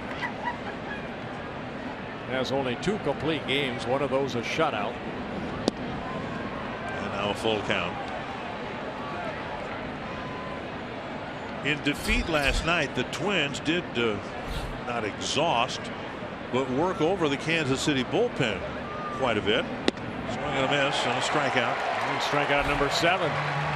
Well, there are 3 relievers down there that have not been able to get into a ball game for the Royals yet. So, but Davis threw a lot of pitches. Right. Herrera threw a lot of. Soria, they all threw a lot of pitches, yep, which this early in the season might have meant that they wouldn't be available right tonight anyway. But now the game is so lopsided, the Royals probably wouldn't need them anyway. Right. You saw the pitch count, 95 pitches, 60 for strikes. Very good strike to ball ratio. Arcia is 0 for 2. He had a 2-hopper. The second hop hitting the first base bag to Hosmer, and then he struck out swinging in the 4th.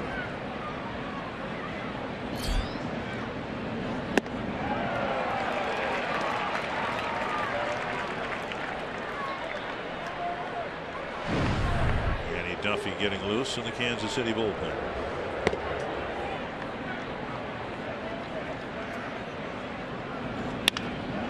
That's to left, and Gordon fights the lights, makes the catch, 2 down.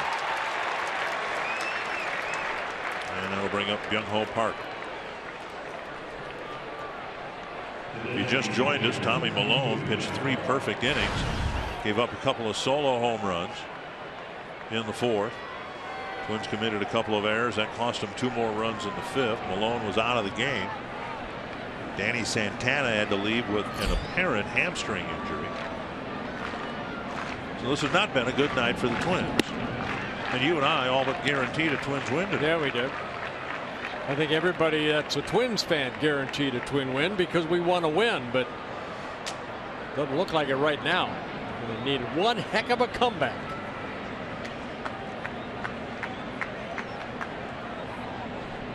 Inside, and it's 2-0.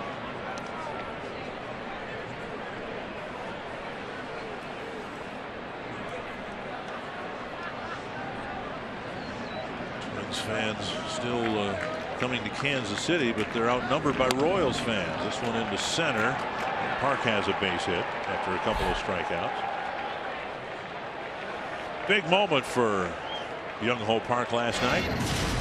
Yeah, they're coming in the 8th inning when he got a breaking ball up, and I thought he hit it over. 111 miles per hour after coming in at 79, and he got the baseball, showed it to me before the game today, grinning from ear to ear. Now a base hit, and here's Escobar. I asked Park today if he played any other position other than first base. And he said very early in his professional career he played some at third base, but never has played in the outfield.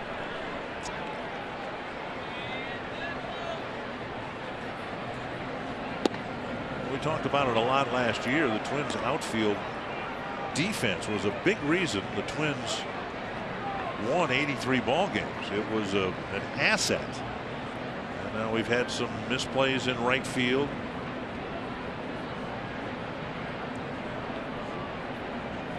Paul Molitor, by the way, for those of you who were watching the bottom of the 8th inning last night, said that Eddie Rosario made the right play in going for the diving catch. Some written reports suggested that Rosario should have played a deeper angle and cut the ball off, but Rosario got the support of his manager. He just didn't make the play. Perez hit that ball so sharply. That's really the only thing that Rosario could have done. If he's playing deeper, what do you do? Go right to the wall? I mean, that ball hit right where he dove. Well, it looks easy from up here. The strike called.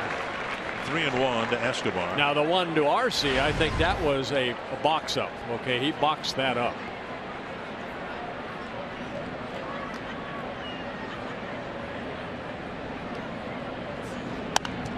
Lifted foul over the Twins dugout. 3-2.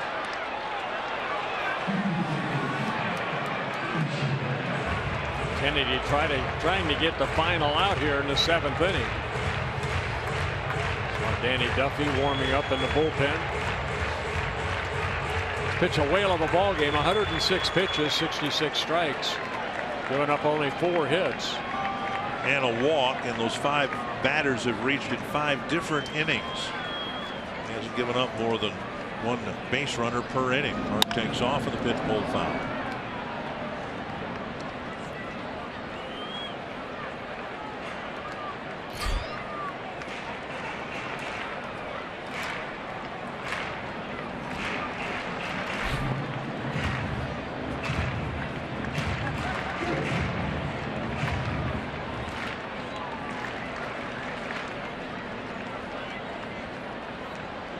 To the Twins shortstop. And hook foul behind Butch Davis. And ricocheted back to Mr. Davis, and he'll flip it in the stands or into the luxury box down the right field line.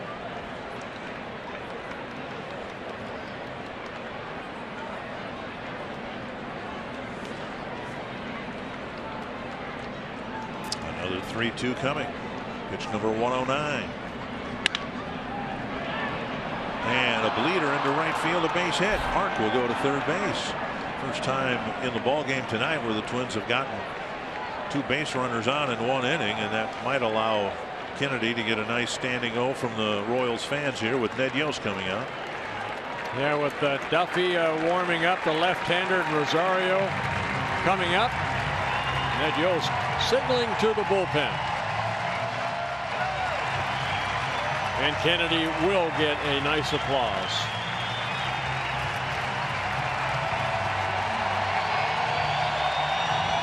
And the Royal fans making him feel perfectly at home in his new home, Kansas City.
The 7th, and whether his shutout innings outing will continue depends on Danny Duffy.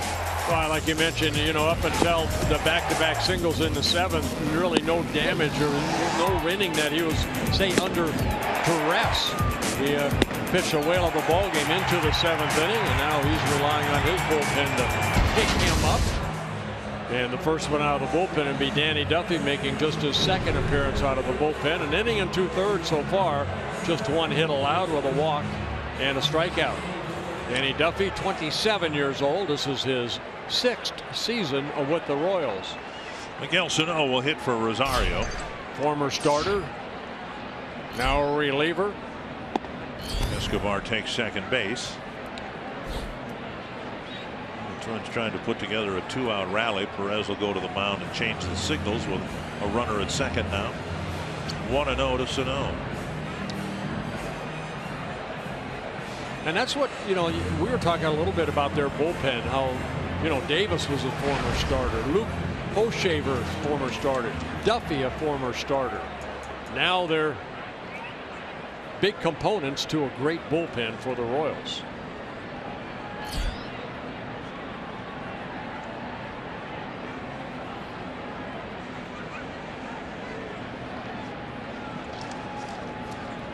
Duffy with a good fastball, hard breaking ball. There's a fastball. Skied to right field. Orlando there for the catch. Couple of hits. They're left aboard. The Royals still lead it 7-0.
First 4 losses have been competitive ones, and this has not been one yet.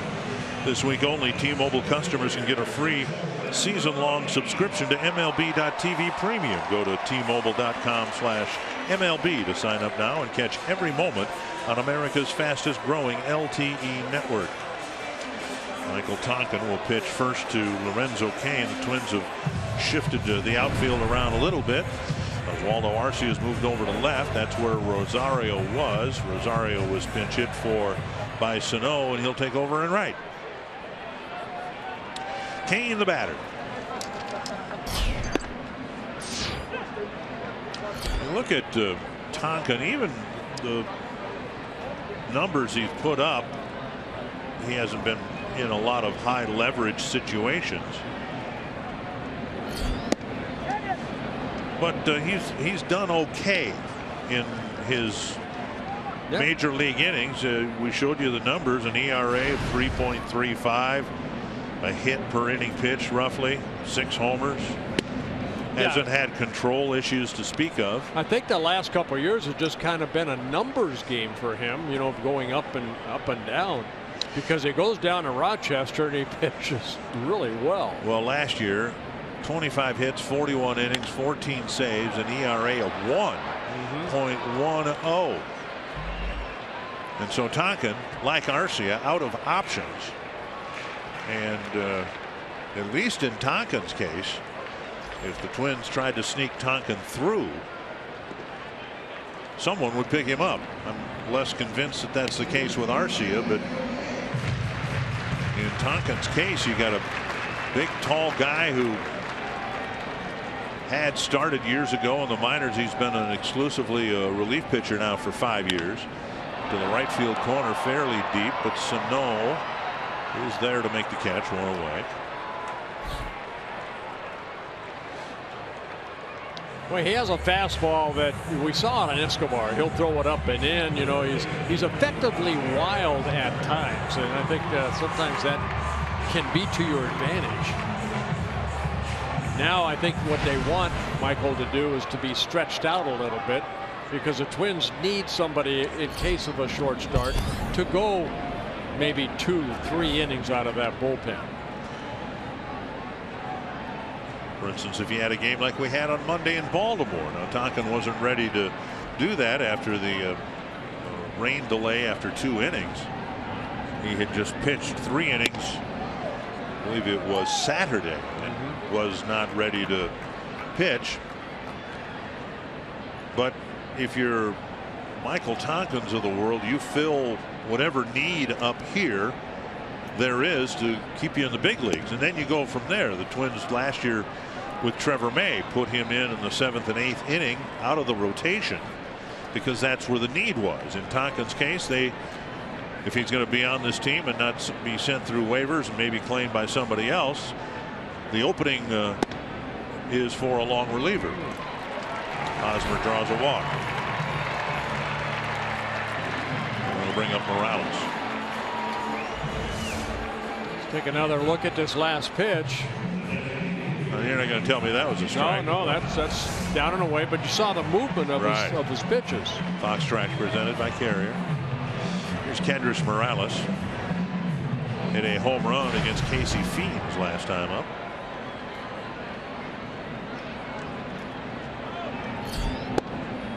Off the plate outside. Yeah, you could basically say it looked like he pulled the string right there, but his clock's at 94. Yeah, he's got a good sinking fastball. He's got a hard slider, so basically a sinker slider type pitcher.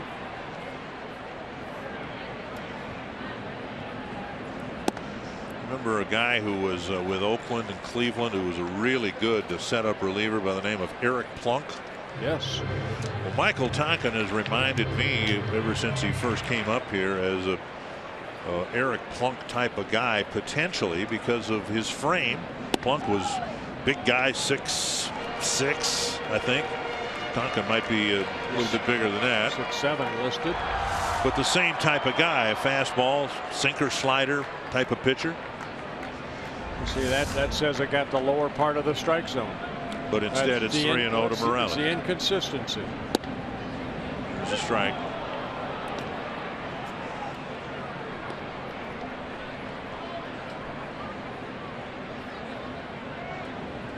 No major league saves, but 60 minor league saves. And now 3-2.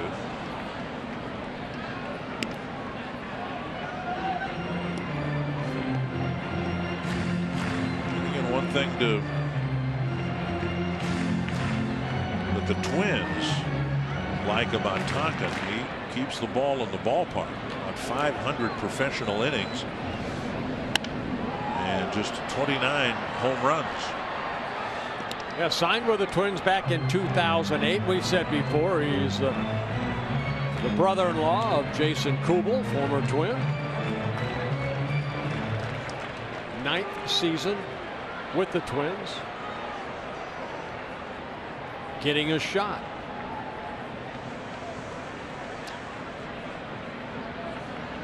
Three and 2 to Morales. Struck him out. High fastball. Out number 2 in the 7th. That'll bring up Alex Gordon. Even on this pitch right here, you see the movement. You see it just tailing away from Morales.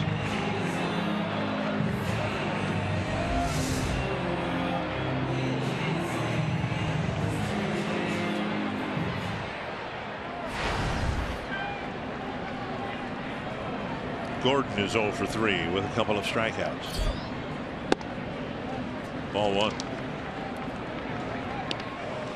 You know, sometimes it's hard for guys like Michael Tonkin that has spent so much time in the minor leagues. When they finally do, yes, okay, he's out of options, but he made the club. Now, how do you stay here? You know, what the last thing he needs to do is put added pressure on himself. Just go out and play the game. Got squeezed a little bit last year because the Twins had a Rule 5 pitcher in J.R. Graham, who the Twins wanted to keep on the big league roster, and so that was one less spot available out of the bullpen last year. But of course, Graham now is down at Rochester, the AAA team, and Tonkin is here. Once in a while, the release point will get away from him. Another 3-ball count, his 3rd straight. Now strike 3 and 1.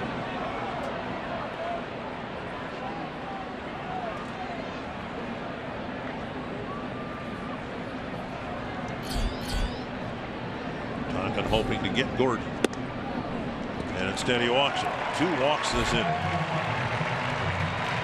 No activity in the Twins bullpen. We would anticipate that Tonkin will have every opportunity to finish the 7th, and then Perkins will get the 8th. Yeah, I'd like to get him out of this inning. This copyrighted telecast presented by the authority of the Minnesota Twins and may not be reproduced or retransmitted in any form. And the accounts and descriptions of this game may not be disseminated without the express written consent of the Minnesota Twins, LLC.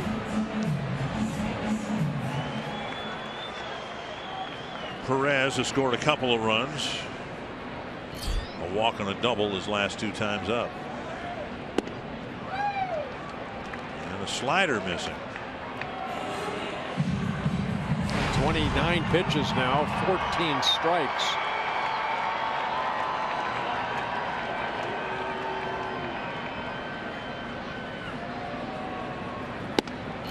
Strike call.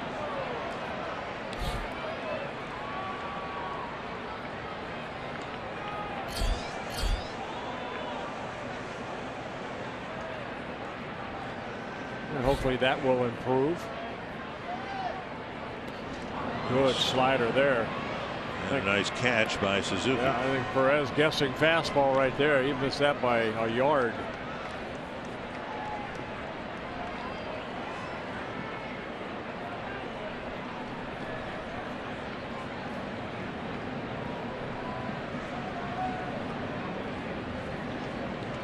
One and 2.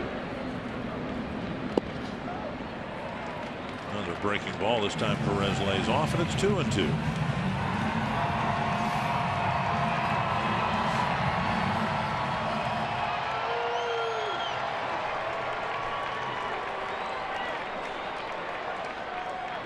Almost have to come back with it again, but throw a good one like you did 2 pitches ago. Trusted. Oh, fastball fouled off.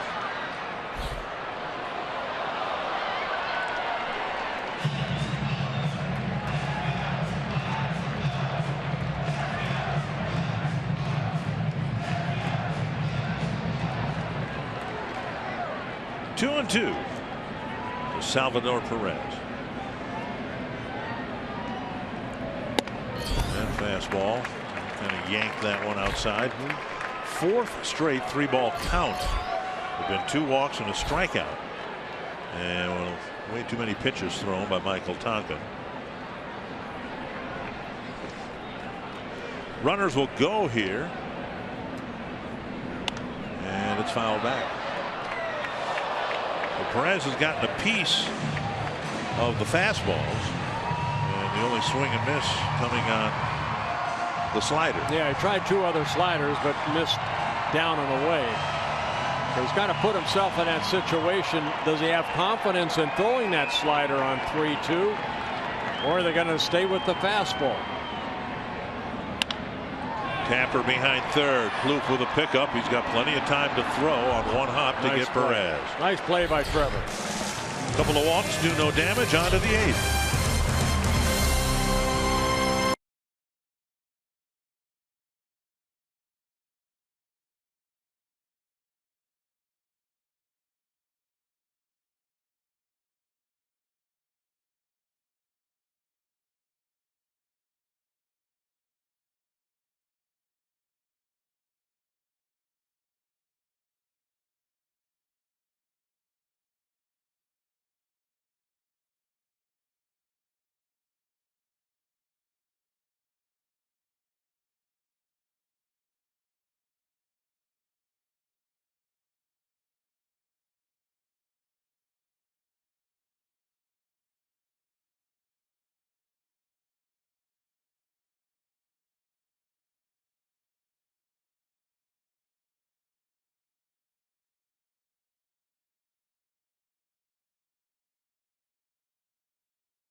Now, you never hit a major league home run, correct? No, I just gave him up. I came close. You did. I hit him in batting practice. Does that count? Yeah. To me, that does. Okay, good.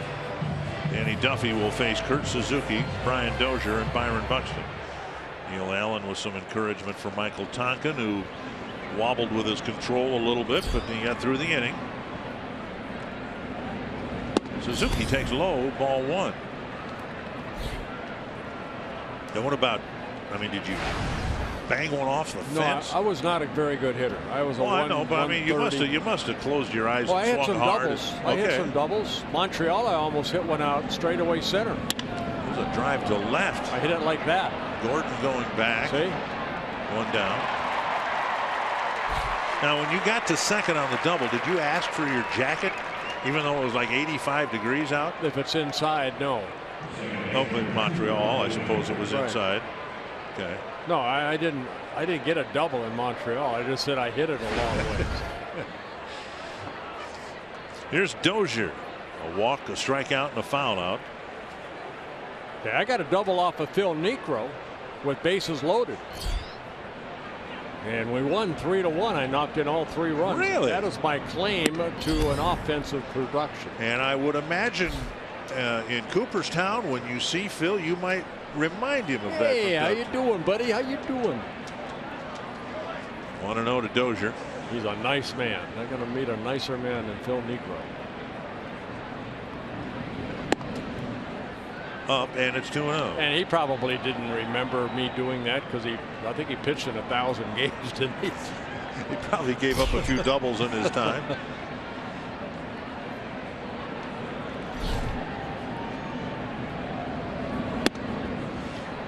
They're talking about Danny Duffy a little bit. You know, I mean, he's the only lefty in that bullpen. They're hoping maybe Tim Collins could be coming, get healthy at a Tommy John surgery.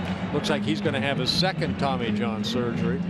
Then they have a young man, Mike Meyer, that they got, and he's ended up having surgery. 2 left-handers I think they were counting on in spring training. I'm guessing before too long they'll get Brian Dunsing up here. Brian Dunsing signed a minor league deal, and then was assigned to Omaha. That's to center field, and Kane comes in, won't get there. Dozier has a base hit with 1 out in the 8th, and that'll bring up Buxton. They fought off that fastball, picked up a base hit. Join Fox Sports North and the Twins for Let's Celebrate Baseball Sunday, April 17 at Mall of America starting at noon. You can enjoy baseball-themed activities, take a picture at the Fox Sports North photo booth, grab free giveaways and more. Plus, you can learn how to watch the Twins on Fox Sports Go. Visit foxsportsnorth.com and click on upcoming events on the Hot Topics bar for details. Here's Buxton. Didn't start today. Entered the game when Danny Santana left with a right hamstring injury. Foul back. Look out. You saw where it was going. That was 1 inch away from being stuck in your chest. I saw the top spin. It was not going to come in here. If anything, it's going to hit the monitor. That hit at the very top, right in front of you. Yeah, right here. You know how many fastballs came back on my head? I knew I was okay. Point of word. Right in here. A little bit higher would have hurt this. You never moved. I didn't move out there either.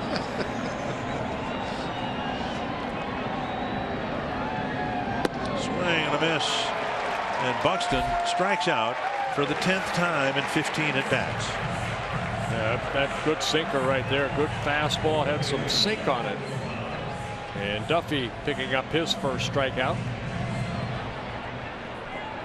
Now I'm starting to get worried because you didn't react at all. That could have hit you right in the sternum. No. If it was at me, I would have reacted. It was to my right. Okay. The only thing, it may have hit something and ricocheted and then hit off both of us.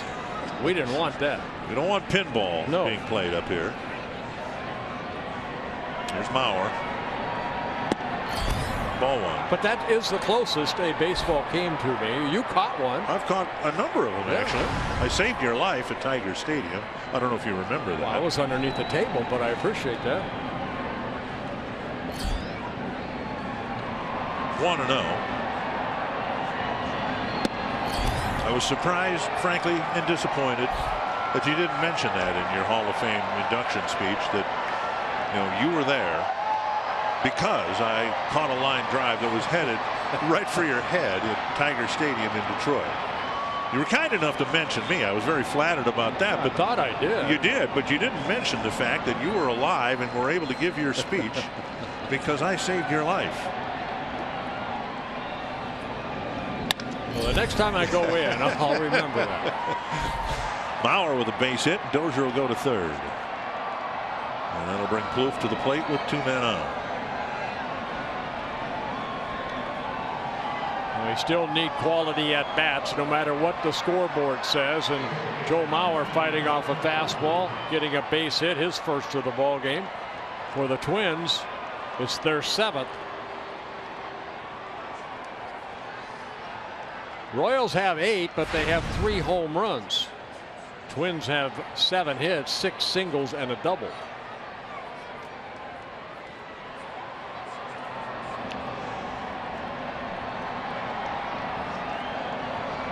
The Royals pitchers, both of them, have scattered the Twins' hits.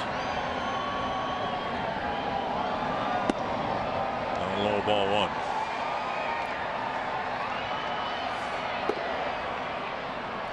Trevor Plouffe, a base hit in the 4th inning. See, Perkins is warmed up. Looks like he's going to get the 8th inning. And driven foul into the seats, 1-1.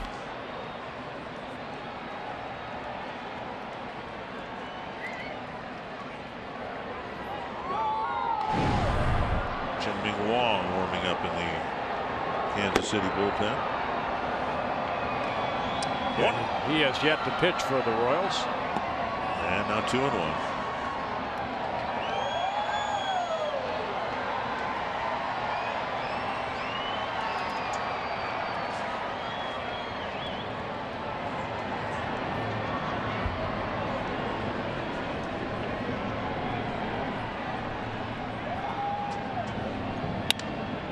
The ground to Moustakas. Force play at second. The Twins leave 2 more aboard in the 8th.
Making his 2016 debut, and he'll face Omar Infante to lead off the bottom of the 8th. Yeah, Twins were hoping they would have Perk out there before this, but no save situations. But so Perk does need some work. Hopefully it's a clean inning. busted bat. That's always nice. And Infante will get a new stick. Paul Molitor, talking about Perkins yesterday, said, you know, Glenn's not one of the guys that really enjoys an inning like this. Yeah. But nevertheless, you've got to get him out there. If the Twins have a save situation tomorrow, they'd rather have Perkins, who's been on the mound and has had a chance to get an inning in. That's why it's important for Perk to get out of this inning quickly, because of tomorrow's ball game. Hopefully he will be needed. And another one Monday before an off day on Tuesday. 1-1. Well, we saw it with Joe Nathan. We saw it with Eddie Gordado. Eddie's the bullpen coach here.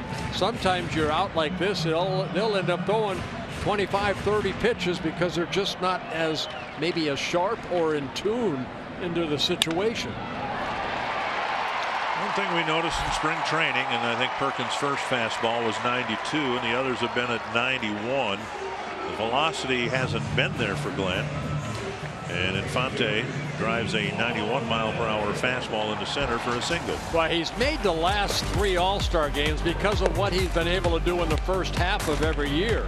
But then seems like after the All-Star break, it just, his back, I know, was an issue. The velocity was an issue.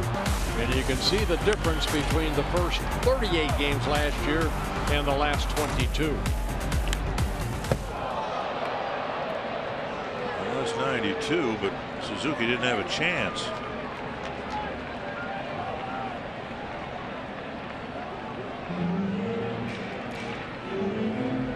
Take a look at this right here. Well, really ran on him. This ball behind Orlando.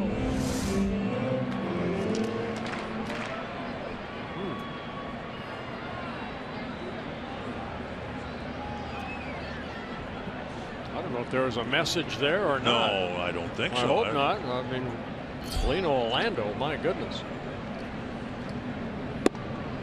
And a strike. Perkins may have had his best first half last year and his worst second half last year. 1-1. And now 93 gets a swing and a miss. The slider has been a very effective pitch for Glenn. With the hope that he would get a save situation tomorrow against some of these hitters like Orlando.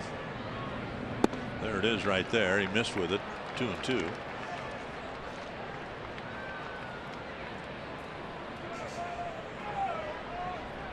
You'd like to have that quick outing. Fonte at second base. Nobody out. Chopper left side. Escobar backhands. Throws. And Mauer has to come off the bag to get the one-hop throw. Orlando gets an infield hit. Yeah, I was going to say, even if there was a right on the mark, I don't know if would have been able to get Orlando. He can motor down that line. So first and second, nobody out. Now the top of the order. Yeah, Trevor Plouffe couldn't get to it. And Escobar on the run. One hop over to Joe Mauer, which pulled him off the bag. So Orlando picks up his third hit of the ball game in his first game for the Royals this year. Escobar tripled past a sliding Arcia his last time up. Fouled away. 1 strike. The difference between 92 and 94 can perhaps be what we have seen here. A lot of foul balls, but not as many swings and misses as Glenn usually elicits.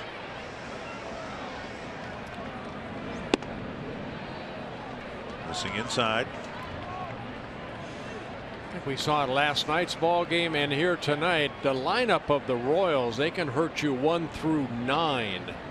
In yesterday's ball game, when it was in the second inning when they scored a couple runs with Perez, Infante, and Fuentes. Snell retreats, makes the catch. Omar Infante never even bluffed a tag at all. 1 away.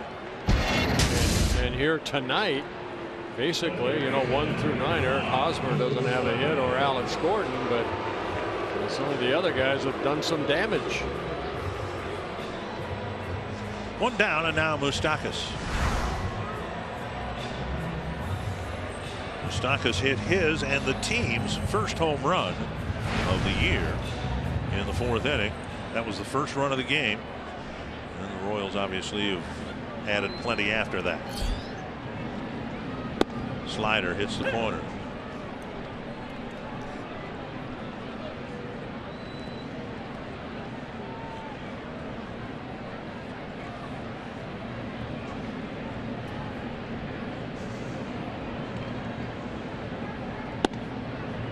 Same pitch, same spot, same result, 0-2.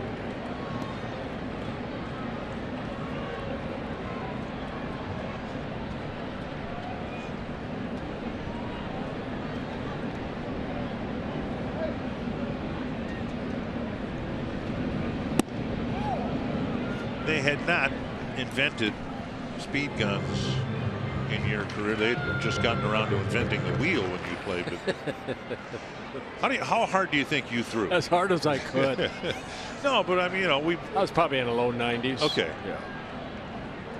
Maybe top out at 93, 94. And a breaking ball gets a swing and a miss. Yeah, Moustakas. Four breaking balls to Moustakas, and Perkins picks up his first strikeout. And now Kane. Moustakas swinging at that low pitch.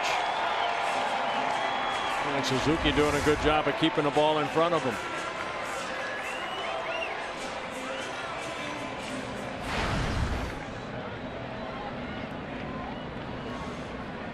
Honestly, I would have liked to have seen Nolan Ryan with the speed gun. What Nolan got to. You know, they talk about Harvey and guys like that, the Met starting staff, how hard they throw. But Noah Syndergaard pitched here against the Royals. Right. Was it Tuesday night? Another errant pitch. Kane gestures at Perkins. It's 1-1. Well, that was over Suzuki's head, not over Kane's head or behind him. Sitting inside, you can see that ball just took off. The gesture was for the runners to advance, not to Perkins. Right. 1-1. Wild pitch charged to Perk.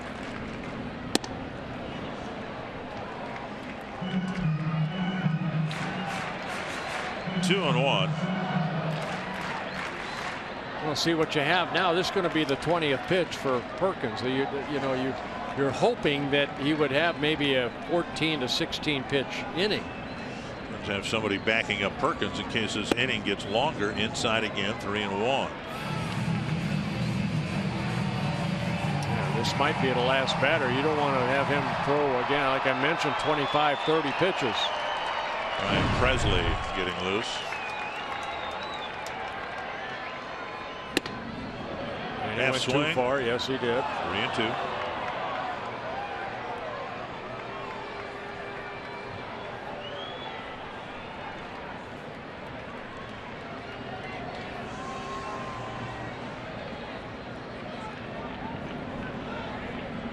Breaking ball, foul back to the screen. Healthy swing by Kane. Yes. As if he was expecting the off-speed pitch.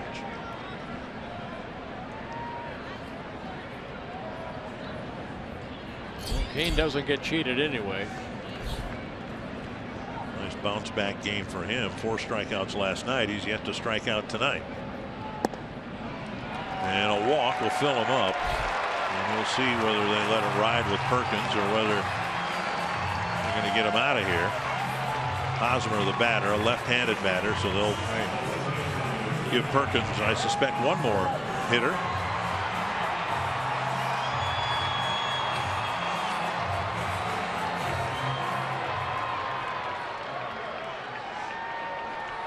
Hosmer 0 for 3 with a walk.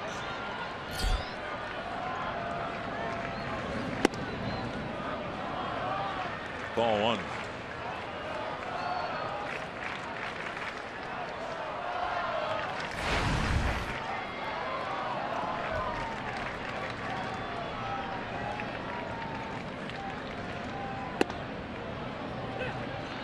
1-1.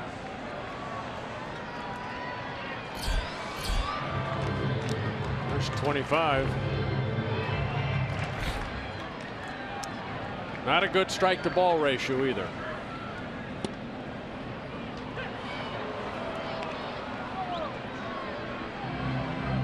That fastball at 89 miles per hour. 1-2.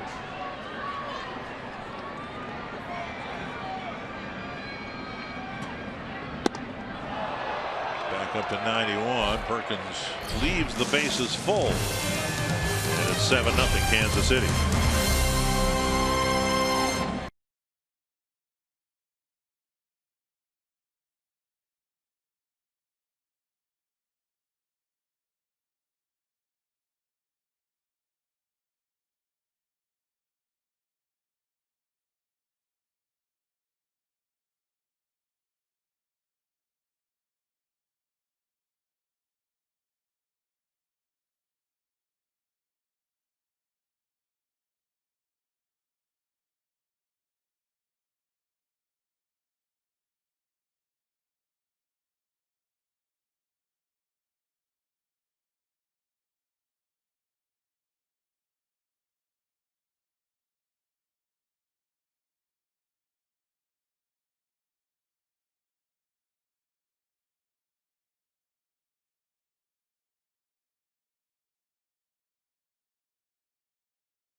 Seven nothing Kansas City in front. The Twins losing their first 4 games by a total of 6 runs, but the Royals took control of this game in the middle innings, and now Chien-Ming Wang will pitch for the Royals, his first major league inning since 2013. Yeah, since August 24th of 2013, when he was with the Toronto Blue Jays. So Chien-Ming Wang, who came up with the Yankees, signed out of Taiwan back in 2000. He won 19 games for the Yankees in 2007. And 6 and 7. He won 38 ball games. Down and in, ball 1.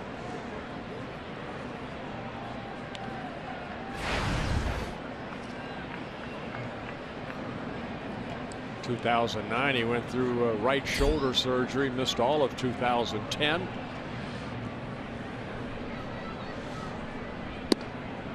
Wang went to spring training with the Royals as a non-roster invitee and made the club. To the exclusion of Brian Dunsing and others. 1-1 to Arcia. 0 for 3 in his first action of the year. Started in right field, now in left field. That's inside to the backstop, 2-1. I was talking to pitching coach Neil Allen about Chien-Ming Wang only because, you know, he was there in the Yankees and he was one that kind of helped Wang learn how to pitch a little bit, taught him the two-seamer, and that produced the 19 back-to-back wins. Had a good sinker. 2-2. Also has got a split finger. 36 years old, 6'4", 225. Chien-Ming Wang. He's pitched for the Yankees, the Nationals, and then the Blue Jays back in 2013. And now full count.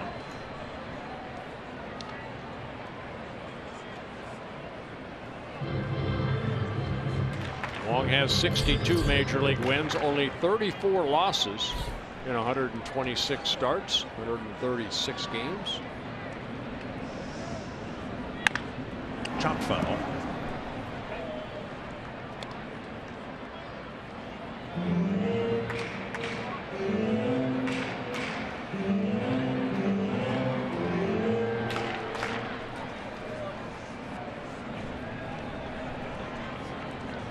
Arcia, then Park and Escobar.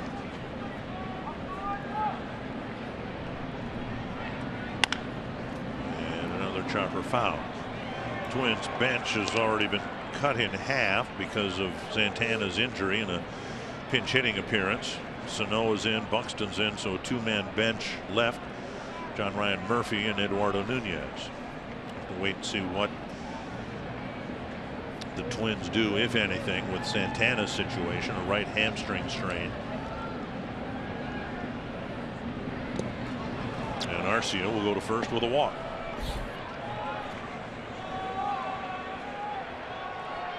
And Young-Ho Park will hit next. Time now for What's Next, brought to you by CenturyLink. Ricky Nolasco will go for the Twins against Kansas City's opening day starter Edison Volquez. Now Volquez a winner here on Sunday against the Mets, and Ricky Nolasco making his first appearance. Talked to him the other day. He's sense he's got to be on a mission this year, just to prove that he belongs up here and injury free. Strike one on the outside corner. Park has struck out twice and singled.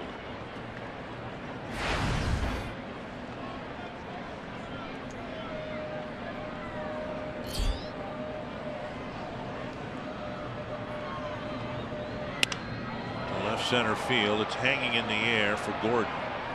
On down. Just looking where Wong's travels have taken him since 2013. 7 different organizations since the start of 2013. Yankees, Toronto, the Reds, the White Sox, the Braves, the Mariners, and now here in Kansas City. And a lot of that is in the minor leagues. Eduardo Nunez will hit for Eduardo Escobar.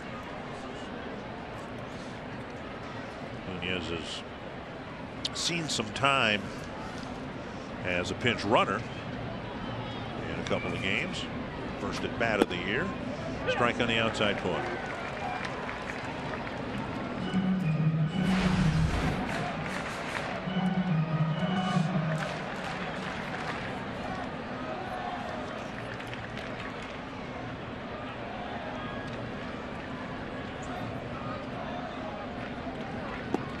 Down low, 1-1.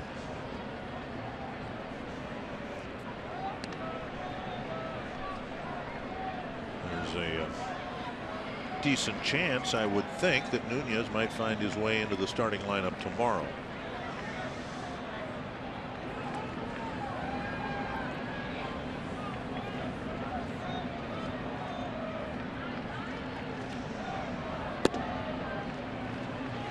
And Danny Santana's situation might have a definite effect on Nunez, his playing time and all of that. Santana had become kind of a super utility player, playing 3 outfield spots and 3 infield spots. And if he has to miss any time at all, that might mean more playing time for Nunez. Chopper to third. They'll get just the one. Nunez reaches on a fielder's choice.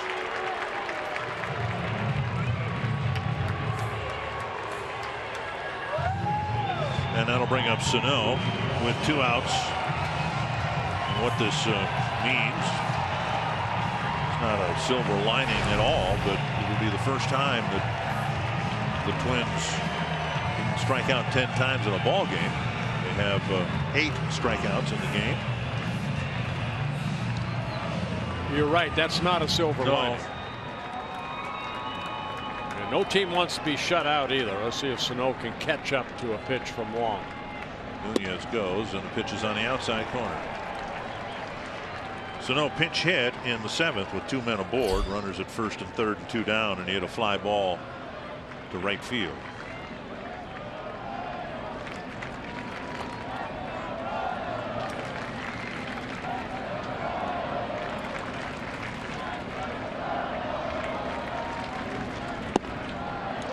"14 at bats on the season, 7 strikeouts, a couple of singles, 3 walks.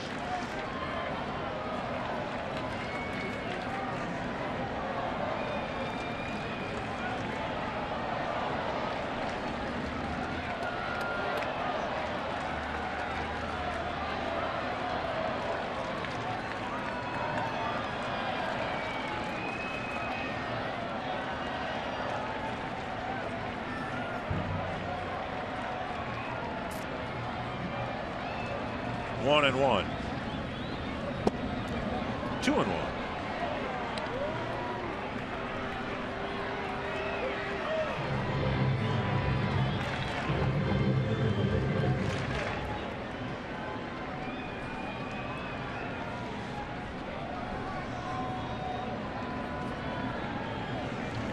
Make a mistake. 2 and 2. Something inside ran in on Sano.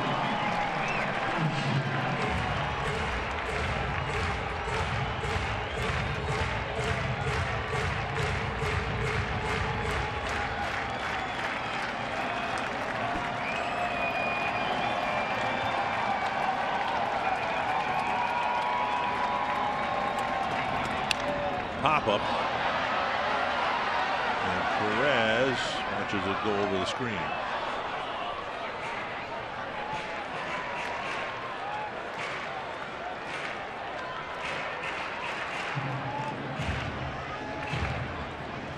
Two and 2 to Sano.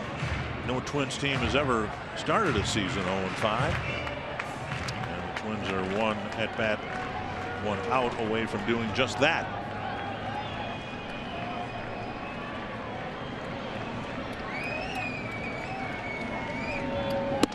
Swing, they'll appeal. No, and that was a very close check swing call. Well, we saw, last night's ball game that Sano check swung and they called it on him.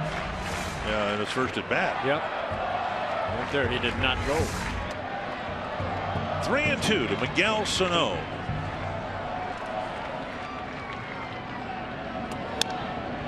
Watch out. Well, fouled over Suzuki's head, who's on deck.